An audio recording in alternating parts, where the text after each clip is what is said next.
All right, so this is GMTV show 48B. As I was pushing the button for show 48, the whole thing went boom. So hopefully you all figured that out. And show 48, here we go.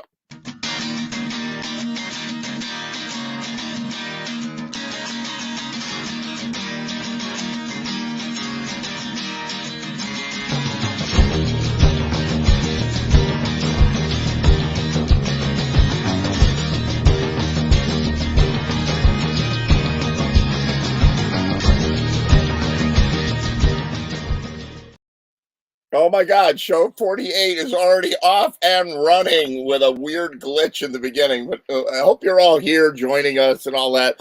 I was able to get the train back on the tracks, no pun intended. Hey, Pat Padula, how you doing, man? How are you? I'm hanging in. I'm glad you're hanging in. I see you have an oxygen tube in your nose. You doing all right? Yeah. Hanging in, fighting the fight. Well, I'm glad to see you. I'm glad you made it out on GMTV. Yeah. Here, I'm going to bring Bill Nolan on. Here comes Bill. Hey, Bill. Ed, Pat, how you doing, man? Yeah, drop the gun, Louie here. Is that me? Is that a stab at me that I dropped the ball? Like I literally, I ran into the bank with the gun. I went, "This is a up," and I dropped the gun. Is that how was that mean? When Mickey Beans came on, I said, on top of that. Yeah, exactly. Oh my God. You know, so this is an auspicious week. Besides being week 48 or 9, what did you say? 48. 48. This is also Tuesday was National Pizza Day, and today is National Guitar Day. Wow. It doesn't get any better than that, if you ask me. I want to know when National Nurse Day. I want National Hug a Nurse Day, a National Hug a Drummer Day, and National Hug a Nurse Day. That's all I care about, you know. You know, Sandy Coughlin will tell you that's every day. She'll tell you. That's every day. I'm telling you. Like every third day, I get a message from Sandy Coughlin or from some drummer that wants a hug. You know, like, oh my God.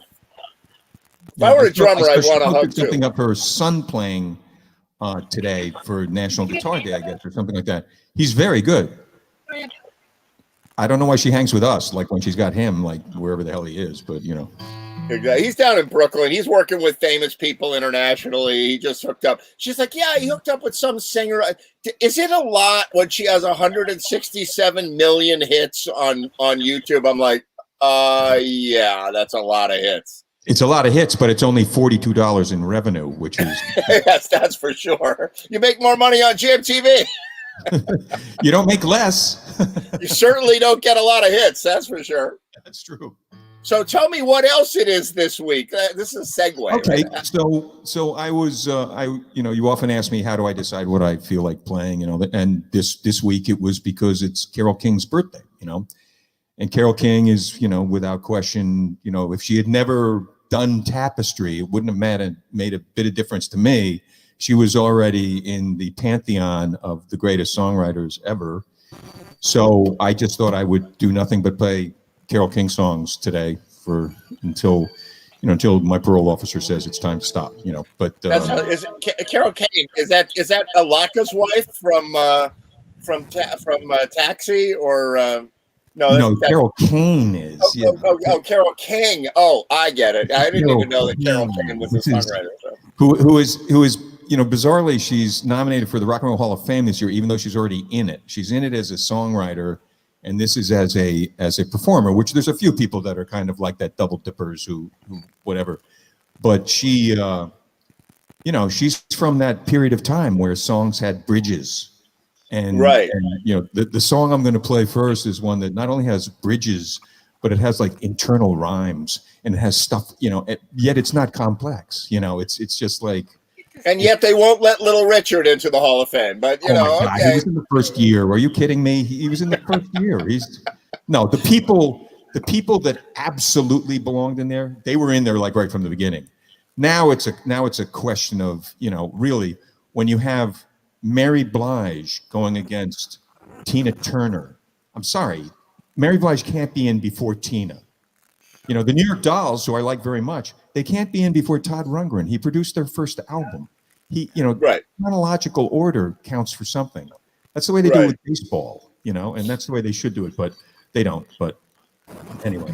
All right, go for it. Play some Carole King. Okay. This is an oddball. This is a song that she wrote.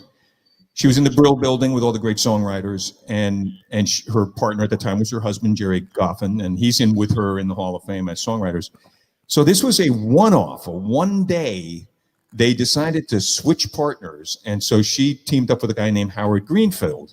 And Howard Greenfield, probably means nothing to anyone, but he wrote like Calendar Girl that Neil Sedaka did. He wrote Broken Up Is Hard to Do that Neil Sedaka did. He actually wrote a lot of songs with Neil Sedaka.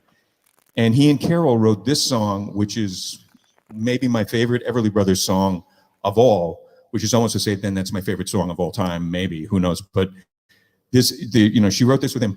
The product of one day of working together. They never worked together again. It went to number 6, like it was a big hit, but they never worked together again. And I always just thought like, wow, you're good when you just don't give a shit like that. It's like, I'd be like, hey, how about tomorrow? Let's do something else, but no.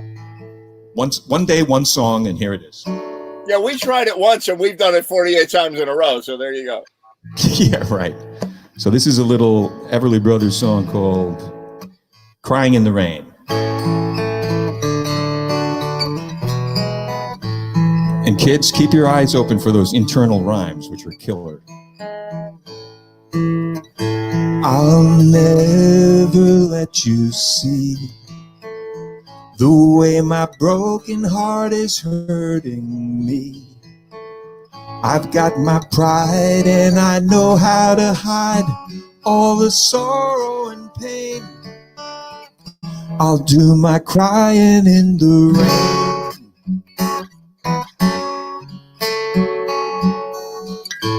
If I wait for cloudy skies, you won't know the rain from the tears in my eyes. You'll never know that I still love you so, though the heartache remains. I'll do my crying in the rain.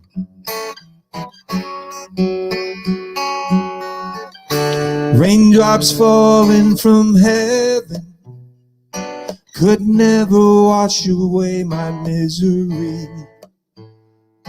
But since we're not together, I look for stormy weather to hide these tears I hope you'll never see. Someday when my crying's done, I'm gonna wear a smile and walk in the sun. I may be a fool, but till then, darling, you'll never see me complain.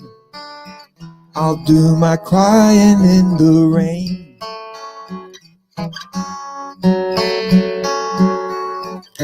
Raindrops falling from heaven could never wash away my misery.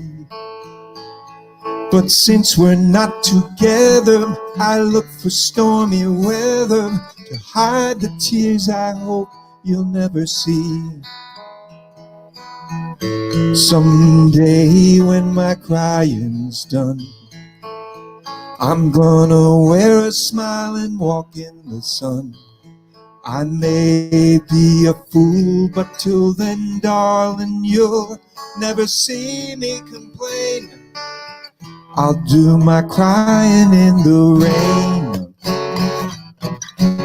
I'll do my crying in the rain.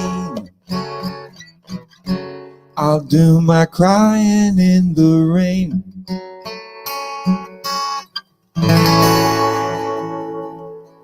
Now that's a song that has to end in an A6 right there. Yeah, that was great. Those internal rhymes kill me though, You may be a fool, but then until you... Wow, killer. Killer. There's a craft to this shit. Yeah. Yeah, go watch the Billboard Hot 100 right now and tell me there's a craft. Like I teach my students, I'm like, it's all music, and I'm like, is it? I don't know if it is. I literally, the Billboard, Hot 100, the top 40, whatever this thing, that is literally my Abu Ghraib. Like they were playing like AC/DC for like the terrorists, but for me it would just be like, just play, the top 10 hits right now. And I will tell you where the rebel camp is. I'll tell you anything you want to know. Just please turn that off. God, I hope they're not watching right now, but I did a DJ gig last summer and I wore a mask and everything. And I did it for some friends. I was referred by another friend, and it was important that it be really good. And it was one of these, like, it's a anniversary and a graduation and a moving party and like a whole thing. And she said, you got to play some of the stuff that my daughter wants. And I said, no problem. So I researched all the Billboard Top 100. She goes, my daughter wants to talk to you to just make sure that you're really on it. I go, no problem, right? So the daughter texts me a list, and I'm like, oh God, I don't know any of these songs, right? So they're not on my list. They're not on my A list. Like, I'm like, I thought I was on it. And so she sends me, and I listen to the list so that I can load the songs into my DJ system. And I'm like, I can't play these songs. Like, does her mother know that I was supposed to play these songs, right? Right. So I load them all up, whatever, and then I said to the mother, I said, look, it's her Sweet 16 or whatever it was, and I said, are you sure? Because they're pretty graphic, they're pretty explicit, and I don't mind. The mother's like, oh, forget about that. Don't worry about that. We'll just play like disco. And I was like, oh, okay. Yeah. No, it's wow, Yeah. It was so much better when they had other ways of saying, put your booty up to my bumper, like when it was, they had a way of saying that. They sort of implied it, because the FCC was like, don't you dare say those, don't say anything, don't imply anything. And they were like, well, I don't know, shake your booty. How about that? We can say that. Yeah, well, I mean, if you went a little more graphic, you wouldn't get airplay. So that was an easy decision to make, Right. But that's terrible. And I remember, like, the Who, like, they snuck a word in, and you're like, oh my God, I think they said the word. Oh my God, right? Well, I mean, they made the Rolling Stones say, let's spend some time together on Ed Sullivan.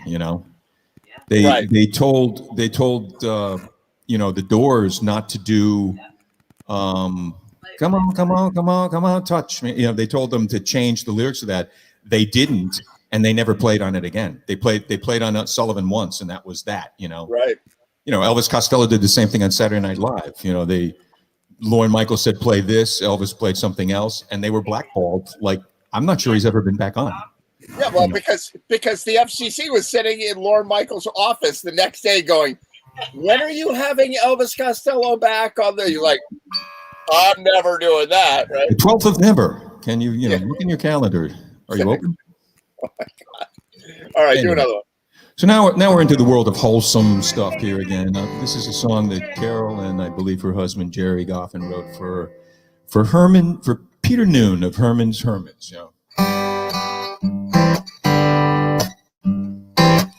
Woke up this morning feeling fine. There's something special on my mind. Last night I met a new girl in the neighborhood. Oh yeah. Something tells me I'm into something good. She's the kind of girl who's not too shy, and I can tell I'm her kind of guy. She danced close to me like I hoped she would. Oh yeah. Something tells me I'm into something good. We only danced for a minute or two, but then she stuck close to me the whole night through. Can I be falling in love? She's everything I've been dreaming of. She's everything I've been dreaming of. I walked her home and she held my hand. I knew it couldn't be just a one-night stand. So I asked to see her next week, and she told me I could. Oh yeah. Something tells me I'm into something good. We only danced for a minute or two, but then she stuck close to me the whole night through. Can I be falling in love? She's everything I've been dreaming of. She's everything I've been dreaming of. I walked her home, she held my hand. I knew it could be just one night stand. I asked to see her next week, she told me I could. Oh yeah. Something tells me I'm into something good. Tells me I'm into something. Something tells me I'm into something good. Something tells me I'm into something good.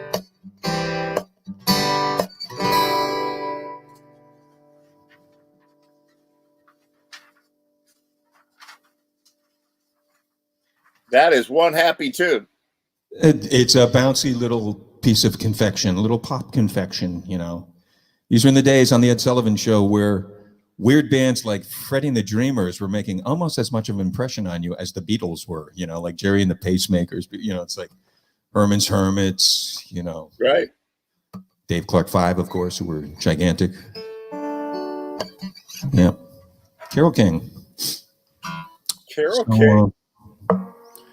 Did we lose Pat already? Pat's had enough of it. Pat had to sign off. He wasn't feeling well. Okay, so I suppose I'm sort of skipping along the decades, you know, and so here we are where. How many years did she write music? Let's figure it out. She started in, you know, the 50s, you know, like the mid 50s almost. And, you know, there was a song that Neil Sedaka wrote called like "Oh Carol," and then in those days people would write response songs, you know. Right. And so I think she wrote some response to that, and you know, and you know, like Paul Simon's probably writing stuff at the same time. All these people from like Queens and Brooklyn, and then, you know, if they'd gone to Mecca, which was, you know, the Brill Building on, you know, like on Broadway and 49th, you know, like that was, you know, to be a fly on the wall there would be my greatest dream. You know, it's like, I've been in the Brill Building, yes.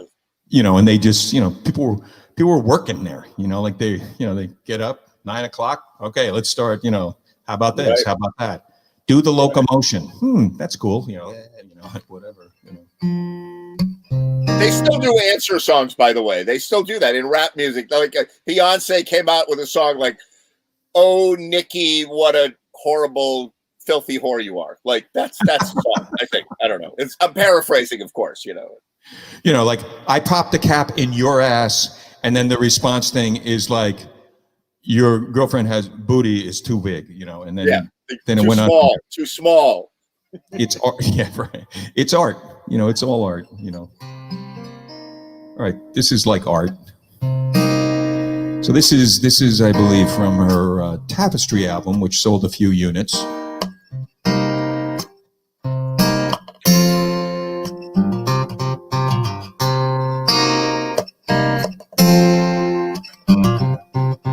Stayed in bed all morning just to pass the time. There's something wrong here, there can be no denying. One of us is changing, or maybe we just stopped trying. But it's too late, baby, now it's too late. Though we really did try to make it. Something inside has died, and I can't hide, and I just can't fake it. Whoa, whoa.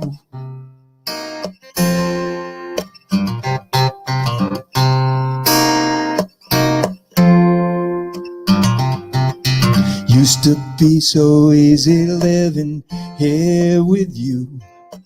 You were light and breezy, and I knew just what to do. You look so unhappy, and I feel like a fool.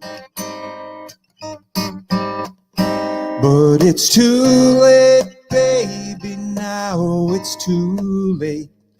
We really did try to make it.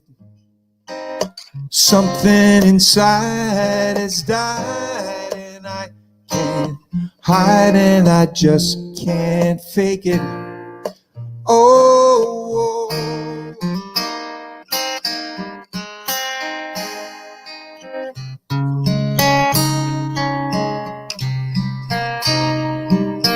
do do do do do do do do do do.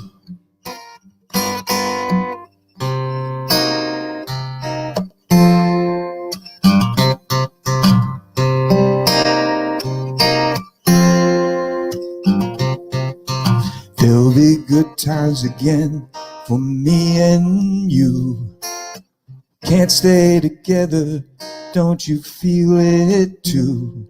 Still, I'm glad for what we had and how I once loved you. But it's too late, baby, now it's too late. We really did try to make it.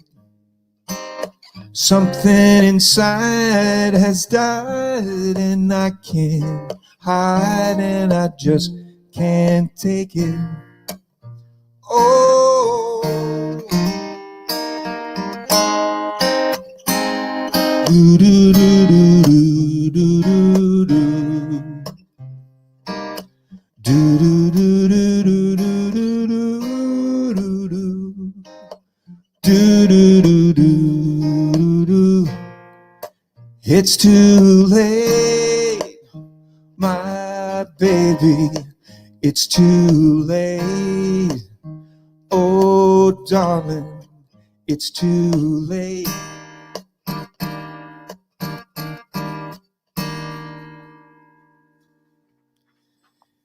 What year was that? That was like 70, maybe, something like that. Yeah, that's just when I was becoming conscious to music and things. You know, I heard recently that the first 7 years of your life, you're basically in a hypnotic state. You're like, you're literally in a hypnotic state. And if you're lucky, the last 10 years are also. Yeah, exactly. No, you're comatose state. But yeah, so when I like 1970, I started to like wake up. I was listening to like some Andy Williams, and then like, oh, and then the Beatles just like happened, like, and oh, you know, so it was a good time for me. And I remember that song on the Mount Kisco radio station. What was that called? That station? I used to listen to that radio station in like 1970, and that was on the air in those days. Well, this is, you know, Carole King was kind of coaxed into the front of the stage by James Taylor. You know, she toured with him in a band that played like Carnegie Hall. I saw him at Carnegie Hall, you know, and she was in the back line kind of, and he coaxed her into, you know, bringing the songs forward. And he really gets a great bit of, you know, responsibility for doing that. And, you know, that was in that fucking sweet spot, you know, like ending with the major 7. You know, that was that singer-songwriter sweet spot right there between James Taylor's like Sweet Baby James and Tapestry and, you know, eventually, you know, Jackson Browne and all that stuff. And it was like, you know, heady times. They were good times, you know, like good, you know, it was good music. What the hell, you know, and it wasn't complex. It wasn't, you know, like you didn't need to, you know, you didn't need to completely, you know, get stoned to enjoy it. You know, it was sort of, you know, that was a downside for me. But other than that, it was like, good stuff. All right, do one more. Okay, I'm gonna do one. I play this song quite often, and maybe I'll play it okay tonight.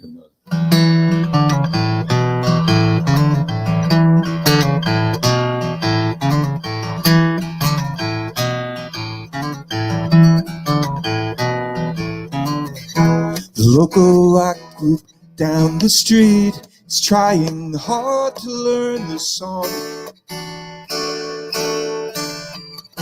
They serenade the weekend squire who's just come out to mow his lawn. Another Pleasant Valley Sunday, charcoal burning everywhere. Rows of houses that are all the same, and no one seems to care. See Mrs. Gray, she's proud today because her roses are in bloom. See Mr. Green, he's so serene, he's got a TV in every room. Another Pleasant Valley Sunday, here in Status Symbol Land. Mothers complain about how hard life is, and the kids just don't understand. Cut your comfort goals, they only numb my soul and make it hard for me to see. Oh, my thoughts seem to stray to places far away. I need a change of scenery.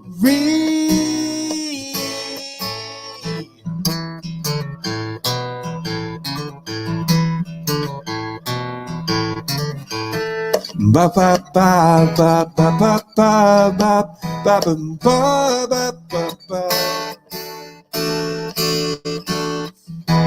Ba ba ba ba ba ba ba ba ba ba ba ba. Another Pleasant Valley Sunday, charcoal burning everywhere. Another Pleasant Valley Sunday, here inside its symbol land.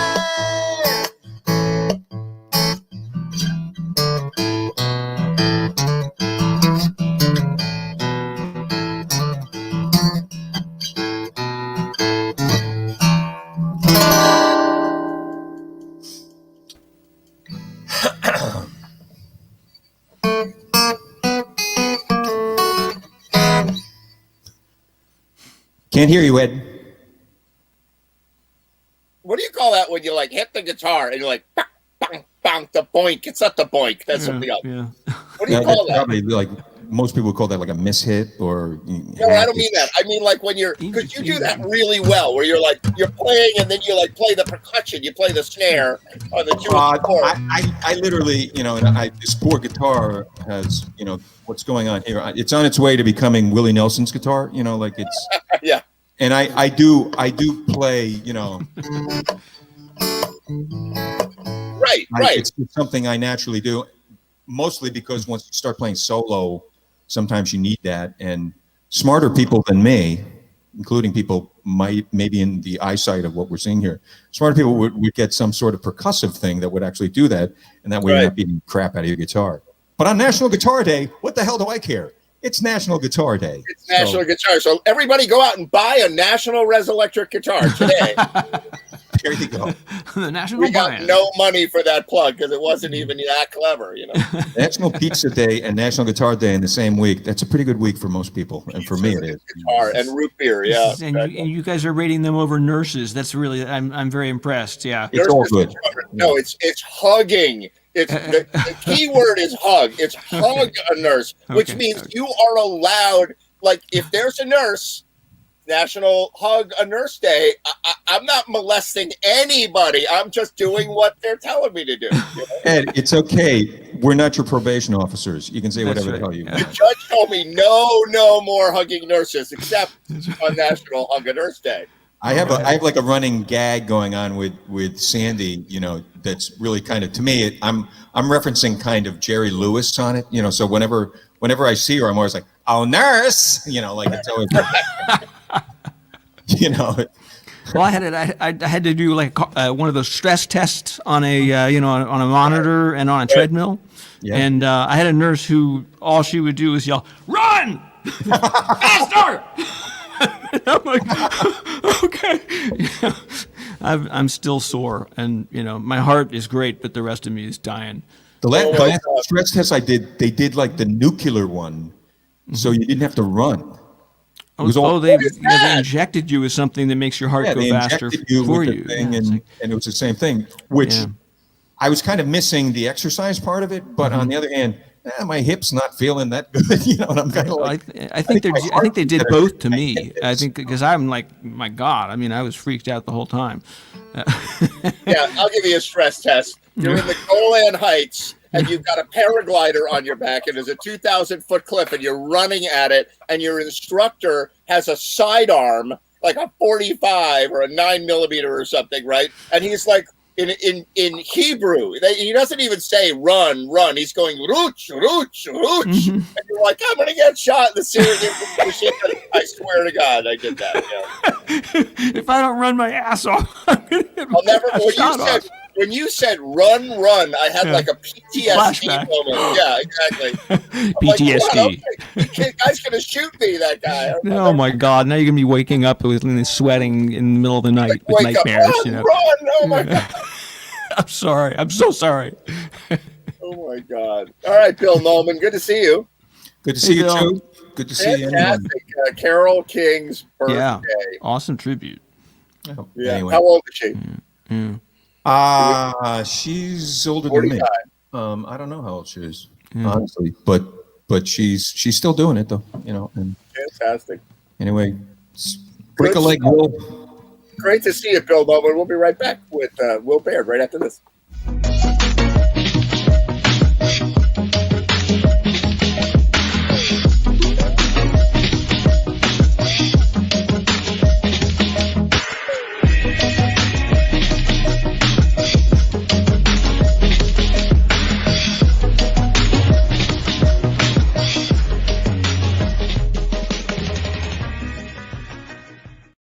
How you doing, Will Baird? I'm good. I'm experiencing the GMTV 6-second delay experience because I've got at the last minute I realized I set my computer up over there, which would mean I'd spend the whole time talking to you like this, right? Yeah, right. So so I like grabbed my iPad and put it down, and then I'm immediately going, oh my God, I got to tell Ed. He's like, you can't hear him. He's waving his arms and everything, and there's something wrong. Took me a while to figure it out. Yeah, exactly. That's like my drain. All right, so it got really cold. This is my first winter in a new place, right? So you got to get to know all the little weirdness. And this has been a mother of a winter. This has been like a 2020 of a winter, and so anyway, so long story short, it was that really cold night, and we're in the mountains in Pennsylvania, so it's even colder. We're up at altitudes. It was like 4 degrees or 3 degrees out or something really, really cold about a week ago or more. And I'm like, okay, I hope everything's good. So then my sink in the bathroom froze, and then my shower wouldn't work, and then the toilet wouldn't fill. And I'm like, oh my God, right? And then the kitchen sink started to, so that was okay. And then the drain in the kitchen sink froze. The drain froze. And I'm like, I don't know, it's 100 in here. So I got my hair dryer out, and I'm getting ready. I got everything going super well, except the drain in my sink. And I'm like, I don't know, it's going to be freezing for a week. And so like, what am I going to do? I'm going to have to like take the whole drain pipes apart, and oh my God, right? And after 7 days of researching and heating things with heaters and climbing underneath and trying to find the freezing point, why would the drain? I realized, I just had some rice and it got caught in the So I put some Drano down it, and it drained. It was just a coincidence. So I got to return that $60 pipe heater unit. Technical guy, technical guy. It's not a music story, but it's like, oh my God, It's cold up there, though, man. It's really cold. I mean, I saw I saw some video that you had taken of a waterfall, and some of the video included you could see where you were walking, and you're basically walking in like 3 feet of snow and ice, with and in like ice cold water, like right next to you. And I'm thinking, like he's going to die making these videos. I was holding on to branches. I was like, "Oh, it's beautiful out here." But like they would not have found the body until spring. That's for sure. Every now and then, you could see the camera and kind of go, like you slid or something. As long as I'm telling weird stories, my dad lived in Belgium, right? And there was a traffic circle. They have all these traffic circles, like England, right? They have traffic circles everywhere, right? So they had this traffic circle sort of at the end of his block, like not too far from his house. And one of the neighbors disappeared in the wintertime, right? And they're like, where did the neighbor go? Like his car's there. And why did he disappear, right? So he was riding his motorcycle in the freezing cold weather. He wasn't in his car, and he forgot there was a traffic circle. And he went into the traffic circle, and there were trees and bushes, and he went through the bushes and died when he hit a tree.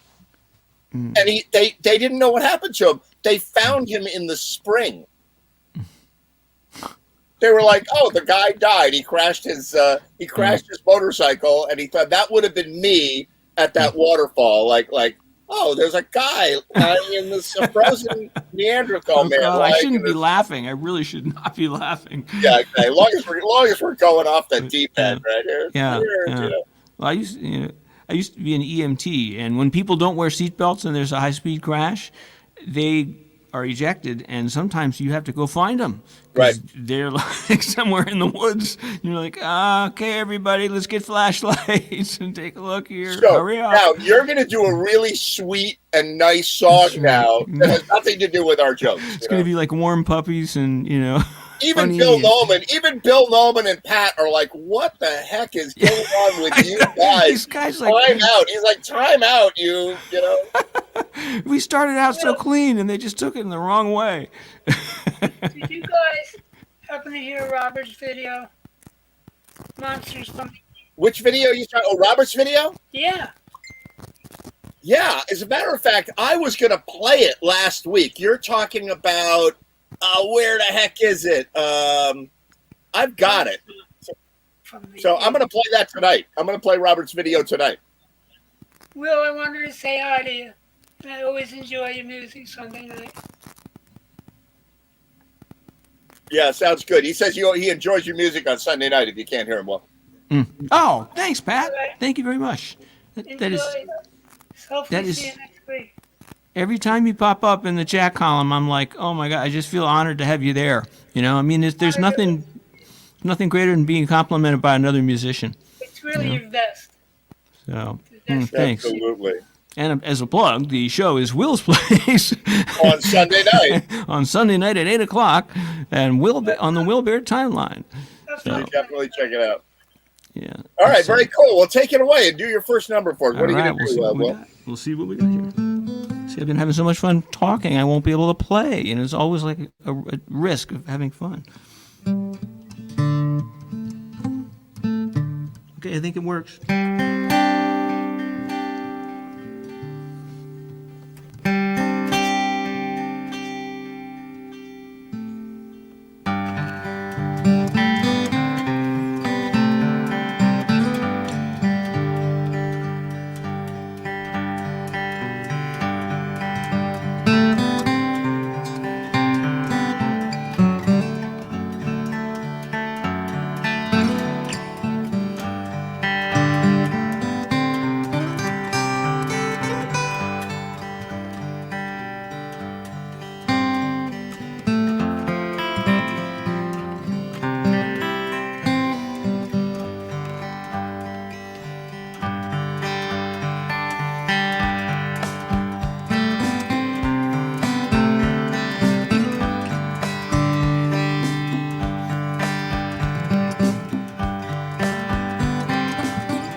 Love it. Wasn't too mellow for you, was it? No, really great. I loved it. I'm still Enjoyed in the 6-second delay land. I'm looking at myself alone on the screen and going like, I can hear Ed. I know he's there. No, it's all good. By the good. way, everybody, we had a problem launching the show tonight. Some of you may have noticed that. Maybe you didn't. We had to relaunch the show, which is why it's show 48B. But for artists, I'm sending out a new link to everybody. We gotta sort this out so everybody can get in there. Everybody's in the wrong studio. They're like, where is everybody? So Yeah. so do another one while we get our act together back here. Sure. Okay, yeah. You got it.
Very nice. Thank you very much, sir.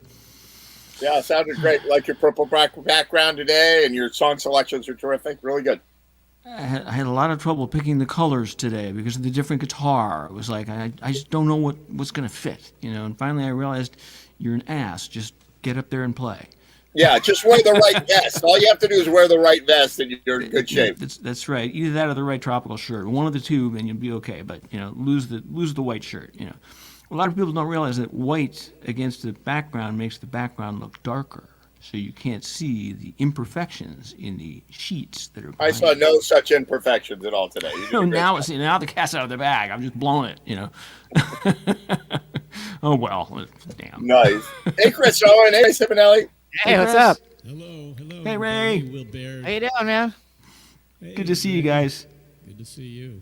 Yeah, we always have a hard act to follow, don't we, Ray? I don't know about that. Yeah. Exactly. Hey, Chris Owen, turn your volume up a little bit. I don't know what's going on, but you're always a little bit on the quiet side compared to everybody else. And I never touch it from week to week. I turn it up a little more. You say you're still too soft, and then I play, but. All right, I have the same problem when I'm seeing my audiologist. I'm like, could you turn up I don't hear the beeps today. I heard them last time, but I don't hear them this time. Yeah. Check 1, 2. I'm getting into the red now, so. All right, that sounds good. Yeah, it does seem like you have to be in the red in order to be heard on this show. By the way, I Yeah, don't know why. but exactly. It's like the meters have to be. I'll It's go like, put my 'cause it's- red shirt. Oh my God! Wait till you see the new shirts that I've ordered for Jam TV. Oh my! Nothing boring like these. Oh boy! oh my God. Well, what about giving all your regular guys, gals, a 1-year anniversary T-shirt? Send it out. You Not know, a bad idea. All the Jam money we're TV. throwing at you, you could afford. How much time do I have? I have 4 weeks. It's 48 today. My 49, God. 50, 51, 54 weeks from today, we're going to be doing the 1-year anniversary of, oh my God, we're all stuck at home. What are we gonna like? What are we gonna do to celebrate? What's gonna be a special theme or anything? I don't know. T-shirts, obviously. Yeah, I guess. I mean, we can't do fireworks. That would be a problem. That would. They're not gonna like that in my place. Yeah, I'll think of something. We're going I'm- to do something pretty good for, That's- Knowing you, it'll be something exciting. yeah, we'll figure something out. Yeah. Hey, Sounds can I good. ask Will a question? Yeah, go ahead. Yeah, Will, I'm fascinated by what you're doing, and you pre-record the basic structure of the song. And you do all that recording yourself, and and then you play over it, right? Is that what you're doing? That's right. Yeah. hmm It's just great. I mean, the underlying stuff is beautifully done. Thank you very much. And you just play the melody over that. That's great. Yeah. And that's Yeah, cool. really fun. I really do like it. You've carved out a niche for yourself. It's great. Oh man, you guys, thank you very, very much. That's a great compliment. Makes me feel a lot better about having my guitar taken away from me by a gigantic 6-foot luthier who just said, "I'm taking this." And I He was gave like, you a parlor there. Is that a parlor guitar? "This is actually just is a Taylor Mini Premier, which is like, means it's better." But it's what I wanted was a parlor guitar. This is like a cheap version of a parlor guitar. I have a great parlor guitar. Hey, Ed, I don't know if Phil nothing. knows this, but right now he's the only one of the few that could legally do indoor gigs in Connecticut because they have a rule against no vocalists indoors, and he's just doing instrumental, so that works. Wow, so I did one more reason why I never should have moved to Boston. No, you just blew it. You're not allowed to talk. You can't speak. You have to be like the Marcel Marceau of Jam TV. You have to be like, Okay, that's it. I'm going to come back as a mime. That I'll be like have all the the black and white. that's the thing is about. There was a lab in China run by mimes, and they put this out there so that nobody could speak. No. You guys, that was a stupid joke. Stop writing stupid jokes. That was very odd. So, Ray Simonelli, what have you got for us? How about a little Bon Jovi? Is that Bon okay? Whoa. That's exactly what I was thinking. Yeah, right. At least the language is clean. You you gotta go Exactly, for that. man. Is my volume okay? Yeah, you're good. Yeah. All right, I guess I'll do this one from my friend Lena Kana, who loves Bon Jovi. So there we go. All right, go for it.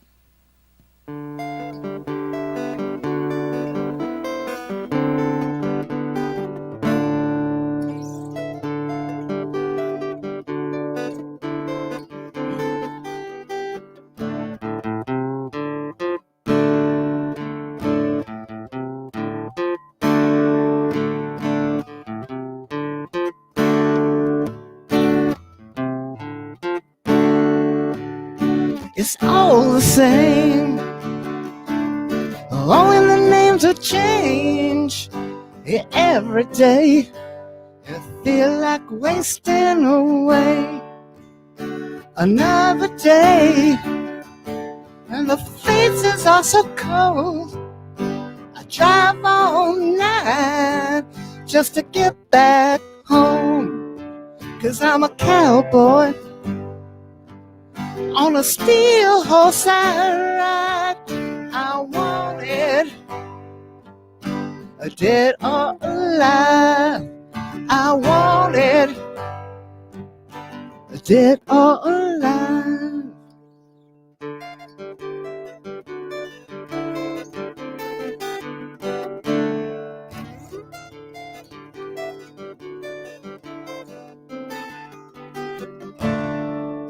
Sometimes I sleep, sometimes not for days, and the people I meet go their separate ways.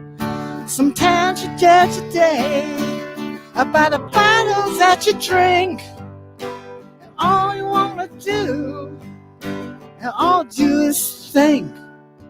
'Cause I'm a cowboy on a steel horse I ride. I want it, dead or alive. I want it, dead or alive.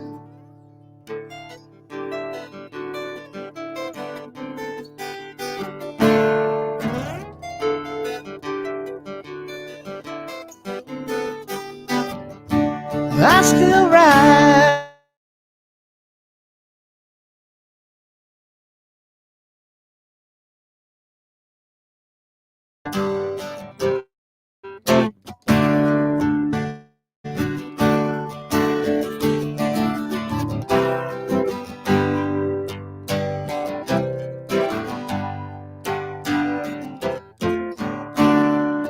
Cause I'm a cowboy on a steel horse I ride.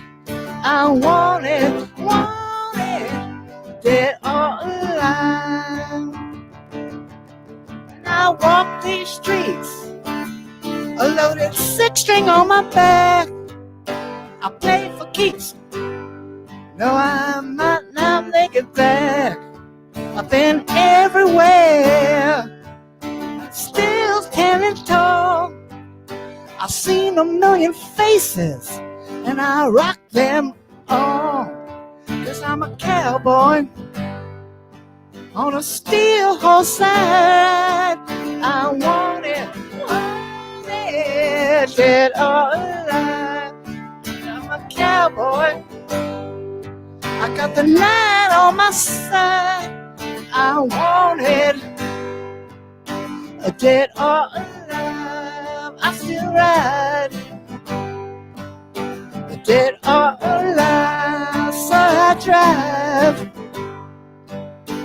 dead or alive, dead or alive, dead or alive, dead or alive, dead or alive, dead or alive, dead or alive, dead or alive, dead or alive.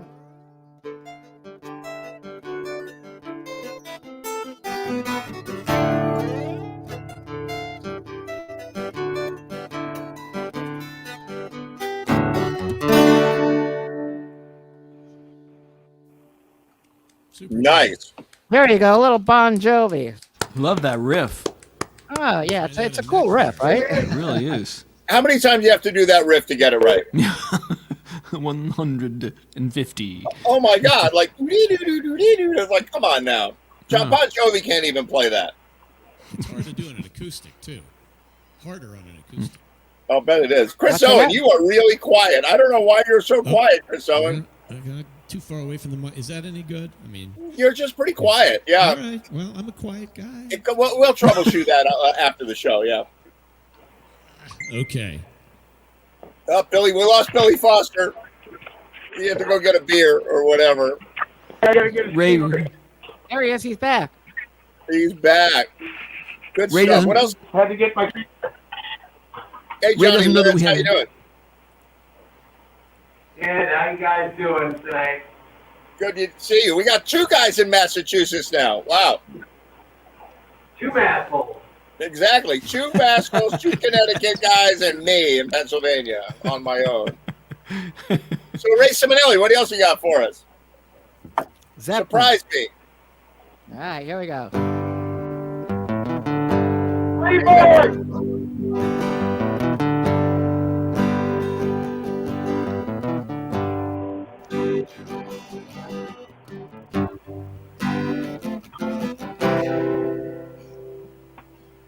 Tell you about the girl I love.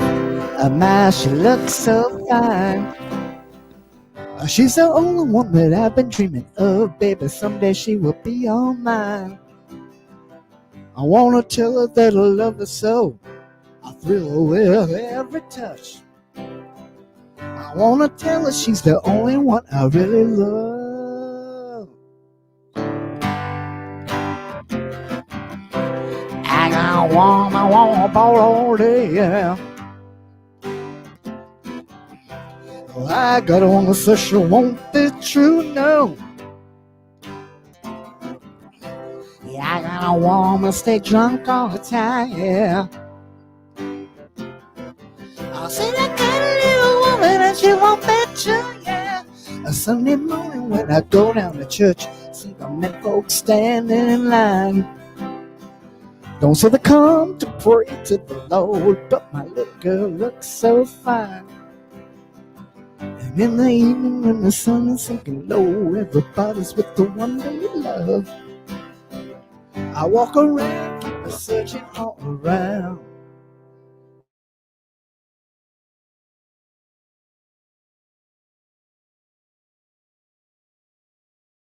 On my wall, all day. Yeah, I got on such a won't be true, no. Yeah, I got a woman stay drunk all the time, yeah. I said I got a little woman and she won't be true, yeah. And in the bars, who don't let her play guitar, sitting drinking and remember the time. My little lover does a midnight shift. She'll fool around all the time. I guess there's just one thing left for me to do. Better pack my bags and move on my way. 'Cause I got a worried mind, sharing what I thought was mine. I'm gonna leave her where the guitars play. I got a woman, woman for all day, yeah. I got on so she won't be true, no.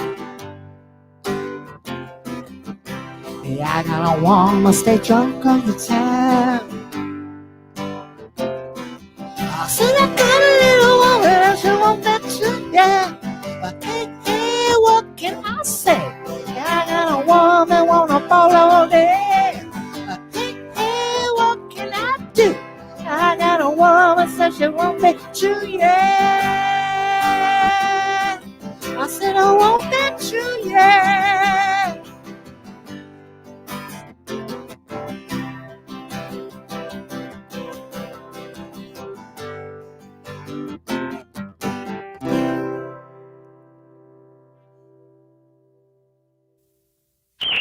There you go. Oh, thank you. Thank you. Yeah, Ray Simonelli. And just for that, I'll have a sip of my Foster's beer. Foster's, we're all going to drink together. Somebody just wrote me on the feed, and they went, "You are drinking a lot of rum lately. You know, my dark rum that I drink." But this is not that. This is. You've heard of Dr. Pepper? Dr. Pepper. This is not Dr. Pepper. This is. Look closely. It's Dr. Thunder. It's the 60. Yeah, we remember him, Where's Dr. Nate? Thunder. This is the Where is it made? It's made in North Korea, and it's 32 cents a quart. It's 31 cents a quart. Dr. Thunder! That's This is 62 cents at Walmart. 62 cents, and it's the Walmart North Korean brand of Dr. Pepper. You know. Oh my God! My son used That's to what Stay they on the invented back of that the bottle. in. You drink now. Yeah, you drink now. You drink it all now. You drink now. Yeah, Dr. Thunder. Oh man, we are gonna get letters in the morning from some political group saying, And you know, the people at Walmart had a big meeting one day. They were like, "Let's see, we want to come up with a soda that tastes exactly like Dr. Pepper, but what are we going to call it?" But I mean, that's like, Bye. that's like, what's the word? Thunderbird, right? I mean, Dr. Thunderbird. how do they come up with Thunder? It's like Dr. Thunderbird. That's what I'm calling this now forever. Dr. Thunderbird. Absolutely. You know, Dr. Pepper came from Texas. And It it was did? down He there did? a long time before. Yeah. I guess Yeah. Dr. Pepper was a real guy. And my dad's from Texas, and he would talk about Dr. Pepper when I was a kid, and we never had it up here. And then finally it arrived, and he was the happiest guy on the planet. Oh yeah, because it had heroin in it. It had What part of cocaine. Yeah. It had cocaine and heroin in it. Dr. Pepper was a pharmacist. He's like, little bit of heroin, little bit of cocaine, little bit of I thought that was caffeine, close. whatever. What part of Texas, Chris? Chris, what part of Texas? He was born in Big Spring, and then he grew up in Longview, which is east of Dallas, East Texas. Dallas, yeah. I was north of Dallas when I got out of Vietnam, and not only Dr. Pepper is out there, but I never heard of Coors beer until I got home. Right, And there's a yeah. giant brewery, the whole town is dedicated to it. Never heard of it until I got up here. Well, with Coors beer, we heard about it out here in the East Coast, but we couldn't get it for years. But it was this Coors beer. No, I'm sorry, it not was Coors, Falstaff. Falstaff. Coors is Colorado, I think. Falstaff, Yeah. that Coors, was the beer. Colorado, yeah. Yeah, so unfortunately, I went to college in Boulder, and Coors Beer is from Golden, which used to be the capital of Colorado. Golden, Colorado. Colorado. That's right. Not far away from Denver. And Adolf Coors was the founder of Coors Beer. Adolf Coors, right? No And jokes, please. no, he was a Nazi. He was a Nazi, Adolf Coors. Can you believe that? Like, Adolf Coors was actually a Nazi. So And they was used to have- Henry Ford. they used to have They used to have Nazi meetings on the top of the mesa in Golden. Like, they'd all go up and have like Seacal Nazi meetings in Golden, and then they're like, we can't do that, right? So the deal was, I don't know who got the East Coast, but they weren't allowed to sell their beer to the east of the Mississippi River. They could only sell Coors to the west of the Mississippi River, and somebody else had it for the Miller. I don't even know who had it for the Budweiser. It was or years something. until I got it up there. Years. And I think, wasn't Smokey and the Bandit about like delivering Coors beer east of the Mississippi River? Wasn't one of those? I think there was a theme in there somewhere, There along with was Sally some Fields story and about what's they his had name. to bring beer. I don't know, Smokey and the Bandit 4 or something. I was about that. like 14, so I was busy looking at Sally Fields. I didn't remember the plot Or at maybe all. it was you know. Convoy. Maybe it was Convoy. I don't even know. Well, I'll look it up. It's just like the thing with the Sound of Music I was talking about, where I couldn't stop looking at the oldest daughter, so I never learned the Fallout D thing. So it's held me back musically for years. So what's going on with those girls that you're jump starting their cars in your apartment building? Things are changing. Throwing turkeys. Thanksgiving, Will almost got hit by a flying turkey that was cooked from his That is neighbor, and then he's got all these girls walking in, and he jump starts on their cars. Jump starts on their cars, eh? It's like, Well, now- hey, Will, have you got any jumper cables? They're like, oh my god, It's a Well, Monty Python skit. Things are getting more and more complicated. I don't know that I can talk about them on the air. Oh my! Well, that's We'll just say promising, everybody's isn't it? getting in sync in the building, if you know what I mean. So it's My very God, awkward. But good anyway, stuff. we'll talk about a guy topic here. So, Yeah, hey, Grace. Yeah, what guy topic are we going to talk about? I don't know. Yeah, girls. There you go. Ray Simonelli, thank you so much. That was great. Yeah, I really, nicely done, Thank you, Ray. Ed. Appreciate really it. enjoyed. Hang out for a few minutes. I want you to catch Chris Owen a little bit. You good, Johnny? I'm gonna watch Chris. Yeah, Huh? have a little You time. gonna play? Yeah, Chris Owen, go for it. What are you going to do for us? Well, the first song I'm going to do. Can you hear me now? Yeah. I want to make sure you can hear me. Last week, I think it was Bill Nolman who did a song by Sean Colvin called Ricochet Down the Avalanche, which is a great song. So I decided to resurrect a tune that I played long ago by her called I Don't Know Why, Sean Colvin tune. All right, great. Take it away. I'm going to take these phones off my head.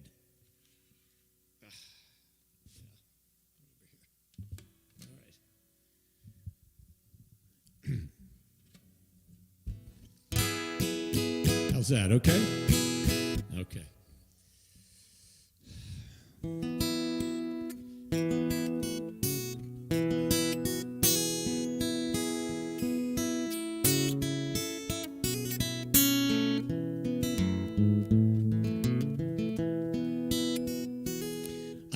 don't know why the sky it is so blue, and I don't know why I'm so in love with you.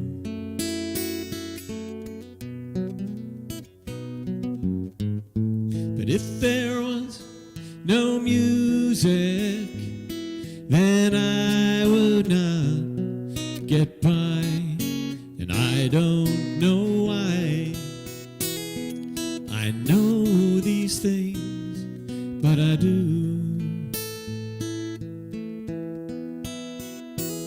And I don't know why, but somewhere dreams come true. And I don't know where, but there'll be a place for you.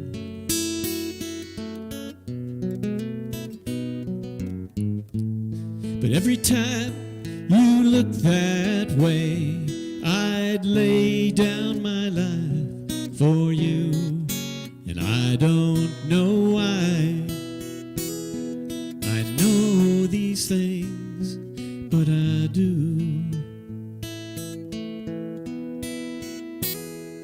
And I don't know why, but some will make you cry.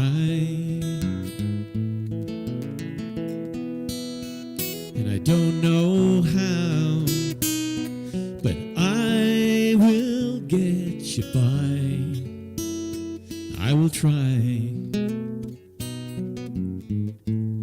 But if there were no music, then I would not get by. And I don't know why I know these things, but I do.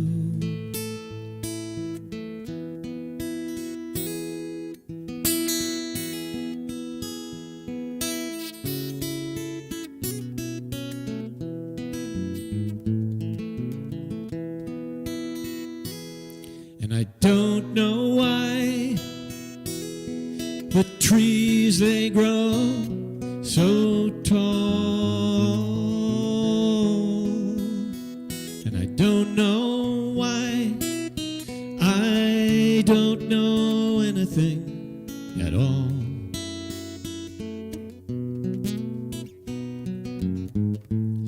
But if there were no music, then I would not get by. And I don't know why I know these things, but I do. I don't know why I know these things, but I do.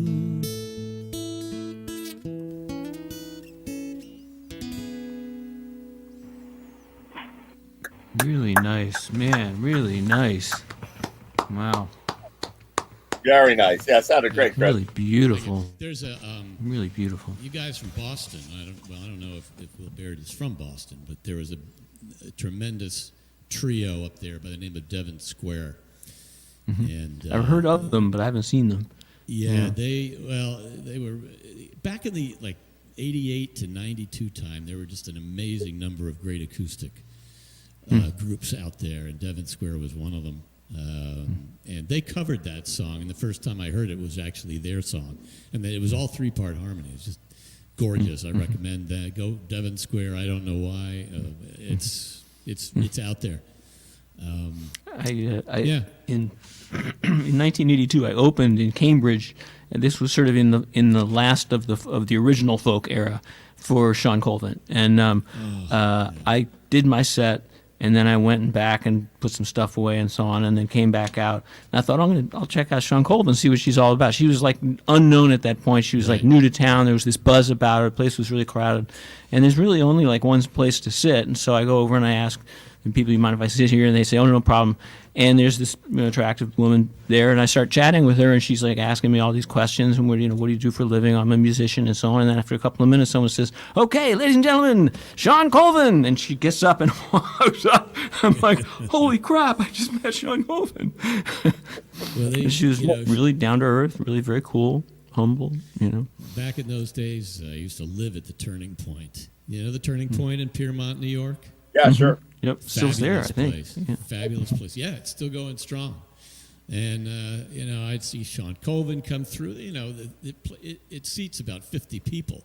It's a small downstairs, low ceiling.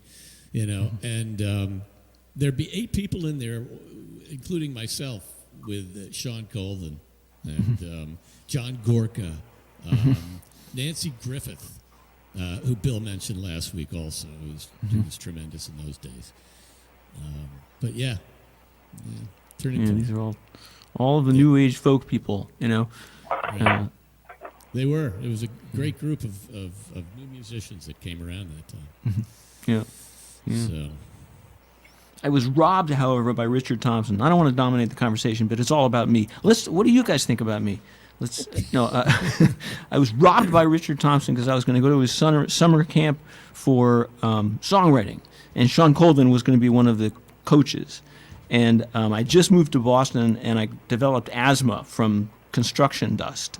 And so I called them and said, like, I really can't come, and can I get my money back? And they went, no. I said, well, but I got asthma, and I can't. No. And no matter what I said, no matter what I did, the answer was no. Yeah, Sean Colvin took your money. That's what happened. I actually think of Richard Thompson. When Bill started playing him last week, I wanted to jump in somehow and go like, he's a brilliant robber. They're all brilliant. I can't. Insurance, but they do. Guitar camp insurance, like travel insurance.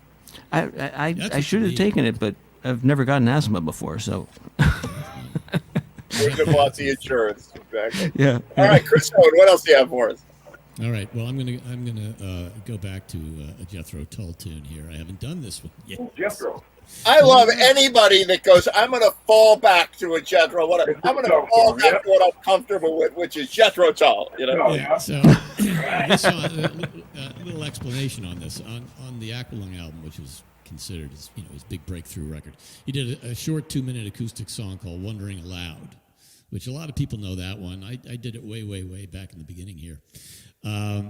And then he reconsidered the song, I guess around the same time, and he wrote this thing called Wondering Again. In Wondering Aloud, the message was all love and beauty, and it's only the giving that makes you what you are. That's the kind of the punchline of the song. This song, Wondering Again, the punchline, it's only the taking that makes you what you are. So it's kind of paints a not a great picture of society and what's going to become of all of us. Wondering Again. Anyway, so viewer discretion is advised.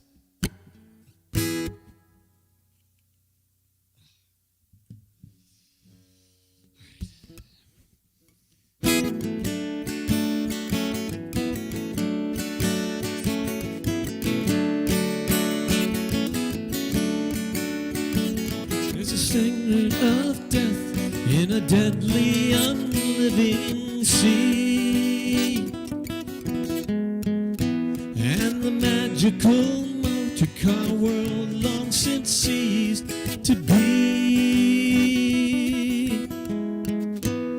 and the Eve-bitten apple returns to destroy the tree.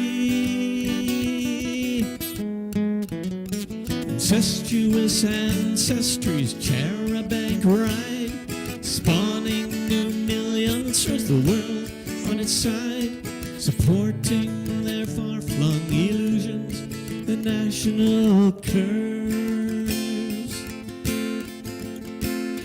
And those with no sandwiches, please get off the bus. The excrement bubbles and a century of slime decays, and the brainwashing government lackeys would have us a say.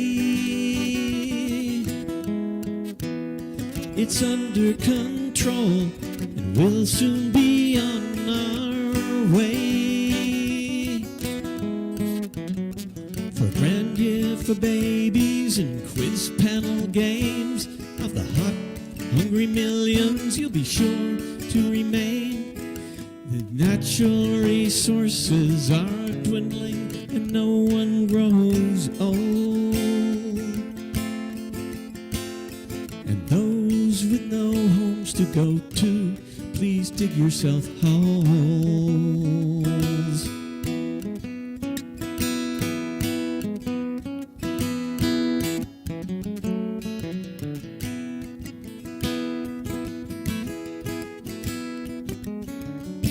We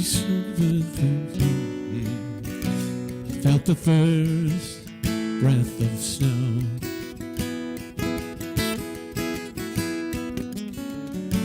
A thread for the pigeon, I've been told.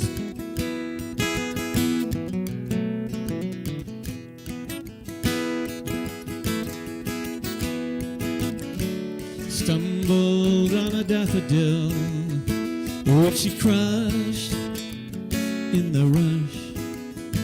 Heard it sigh and left it to die. And at once felt remorse and were touched by the loss of our own. Held its poor broken head in her hand, drops of tears in the snow. And it's only the taking that makes you what you are.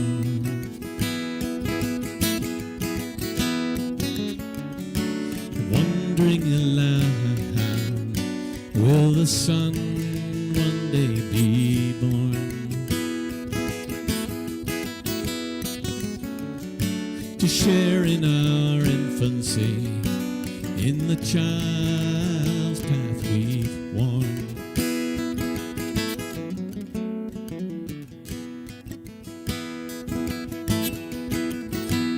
In the fading illusion of this earth, at our birth, did surprise will open his eyes.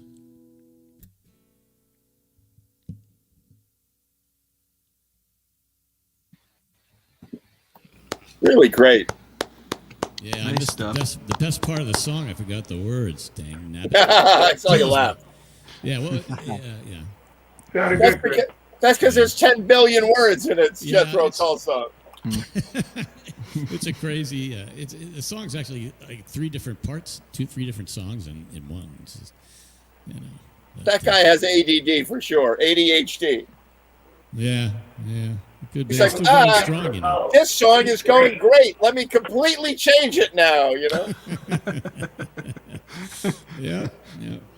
It's a good tune. It's off of a compilation of songs called "Living in the Past," which were all written around 68, 70, 71. You know, in that time period. You know, they are not in the Rock and Roll Hall of Fame. This is a big thing with Tull fans that somehow Tull has not made it into the Rock and Roll Hall of Fame. While the Beastie Boys are there and all these other. Well, I mean, we do have the Beastie Boys, so, you know. The Beastie Boys. Oh, come on. A lot of that is popularity. I mean, Yeah. the end of it, that's us, the musicians and the people, is true, but a good portion is the popularity at the time, you know? Yeah. Whoever's out there. Well, Tull in that like 68 to 80 was huge. You know, they sold out the Garden. You know, 3 straight nights. You know, I they saw were him up there 3 with times. Zeppelin I was in and the love with Who and all these other bands, and they Yeah. don't get any respect. Is I there heard- anything ever written about his process of writing? The way he did his writing? Anything ever written about that? You know, we're all wondering how he did it. I mean, so many of the songs are so very complex and brilliant. I know. You know, I don't think he's ever shared the secret. we've all delved in. It's just a gift. He might not know. No, he may not know. He may not know. True. Crazy musician. It just comes out, Yeah. You know? Just comes to you. To pick up. But on I did Ray's hear, song. I did read in Rolling Stone magazine that that Ian Anderson slept with the Rock and Roll Hall of Fame's wife, and that might have some bearing on them not getting in. Yeah. I At hate a it when party that in happens. Princeton. I read that somewhere. I think I read that. Yeah. That could kind of mess up your chances. That messes up your chances, yeah.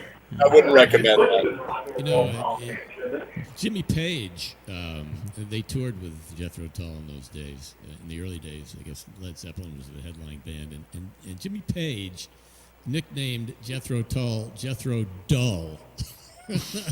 And it's kind of... That is cold. They were very jealous of Jethro Tull. That's why he had to come up with this name for them. Because his lyrics were, Ian Anderson's lyrics were far more complex than anything Robert Plant could throw out there. Although there's some good, lyrics. Stairway to Heaven is unbelievable. But Well, the feel anyway, of the music is completely different too. The feel is like they're on opposite ends of the universe when it comes to the feel. yeah. Yeah, there's enough room for both of those types of musicians. So come on. Oh yeah. And then, of course, I read that Ian Anderson slept with Jimmy Page's boyfriend. So, I mean, wife. I meant wife. Wife, yeah. I think he slept I've with already Robert said Plant. Plant was a pretty good-looking girl in those days, wasn't he?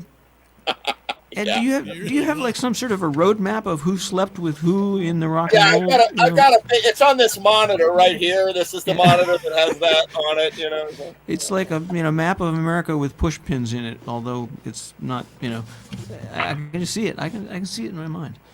I remember a gig we did at the Deercrest Inn when Jackie Wilson, this is how far back it went, when Jackie Wilson first came back to performing after he had been shot. And he was very nervous, and we were in the back talking.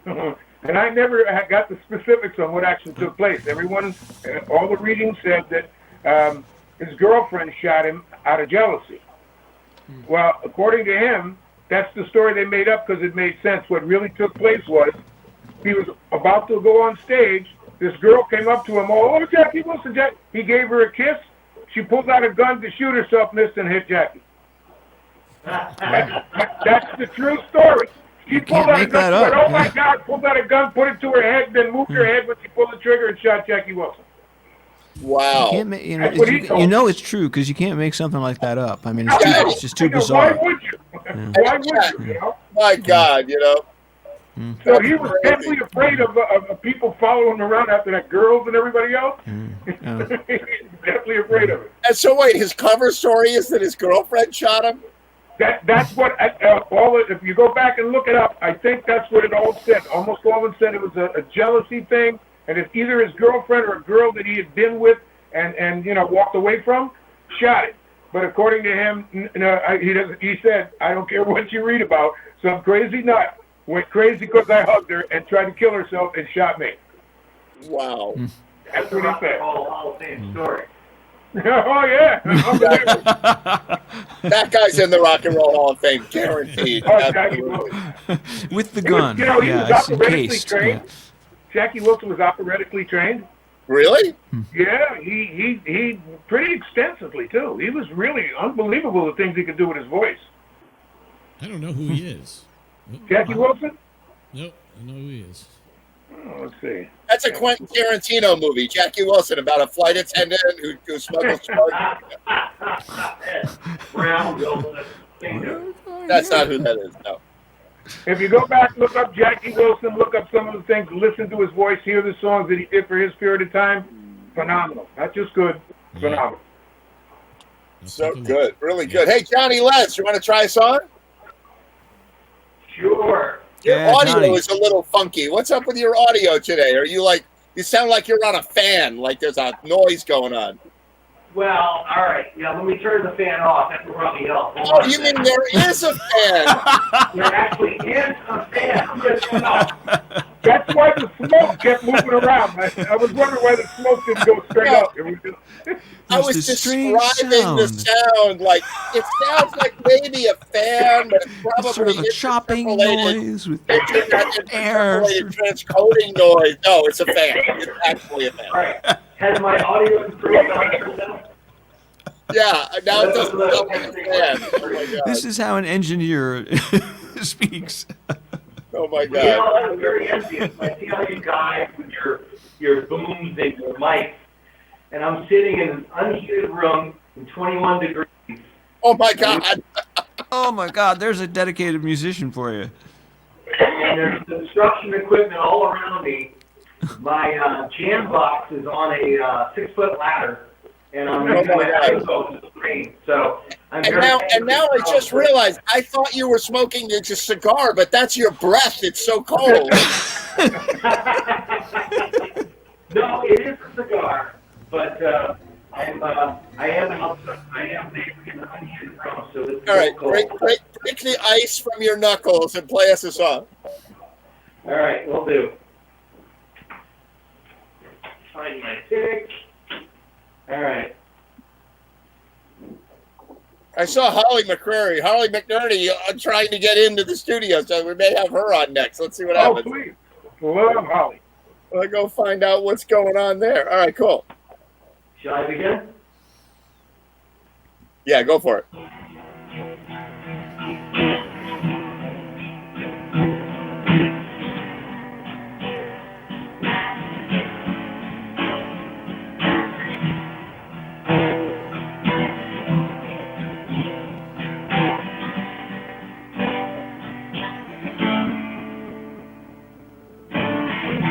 Another slowly, child is slowly taken.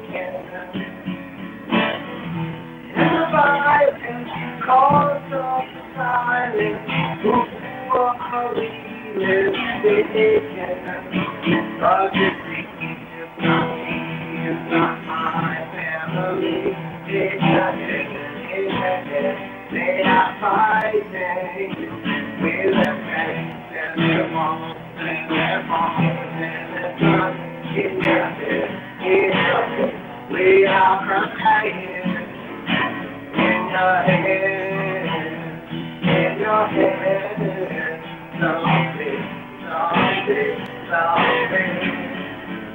what's in your head, in your head. Something.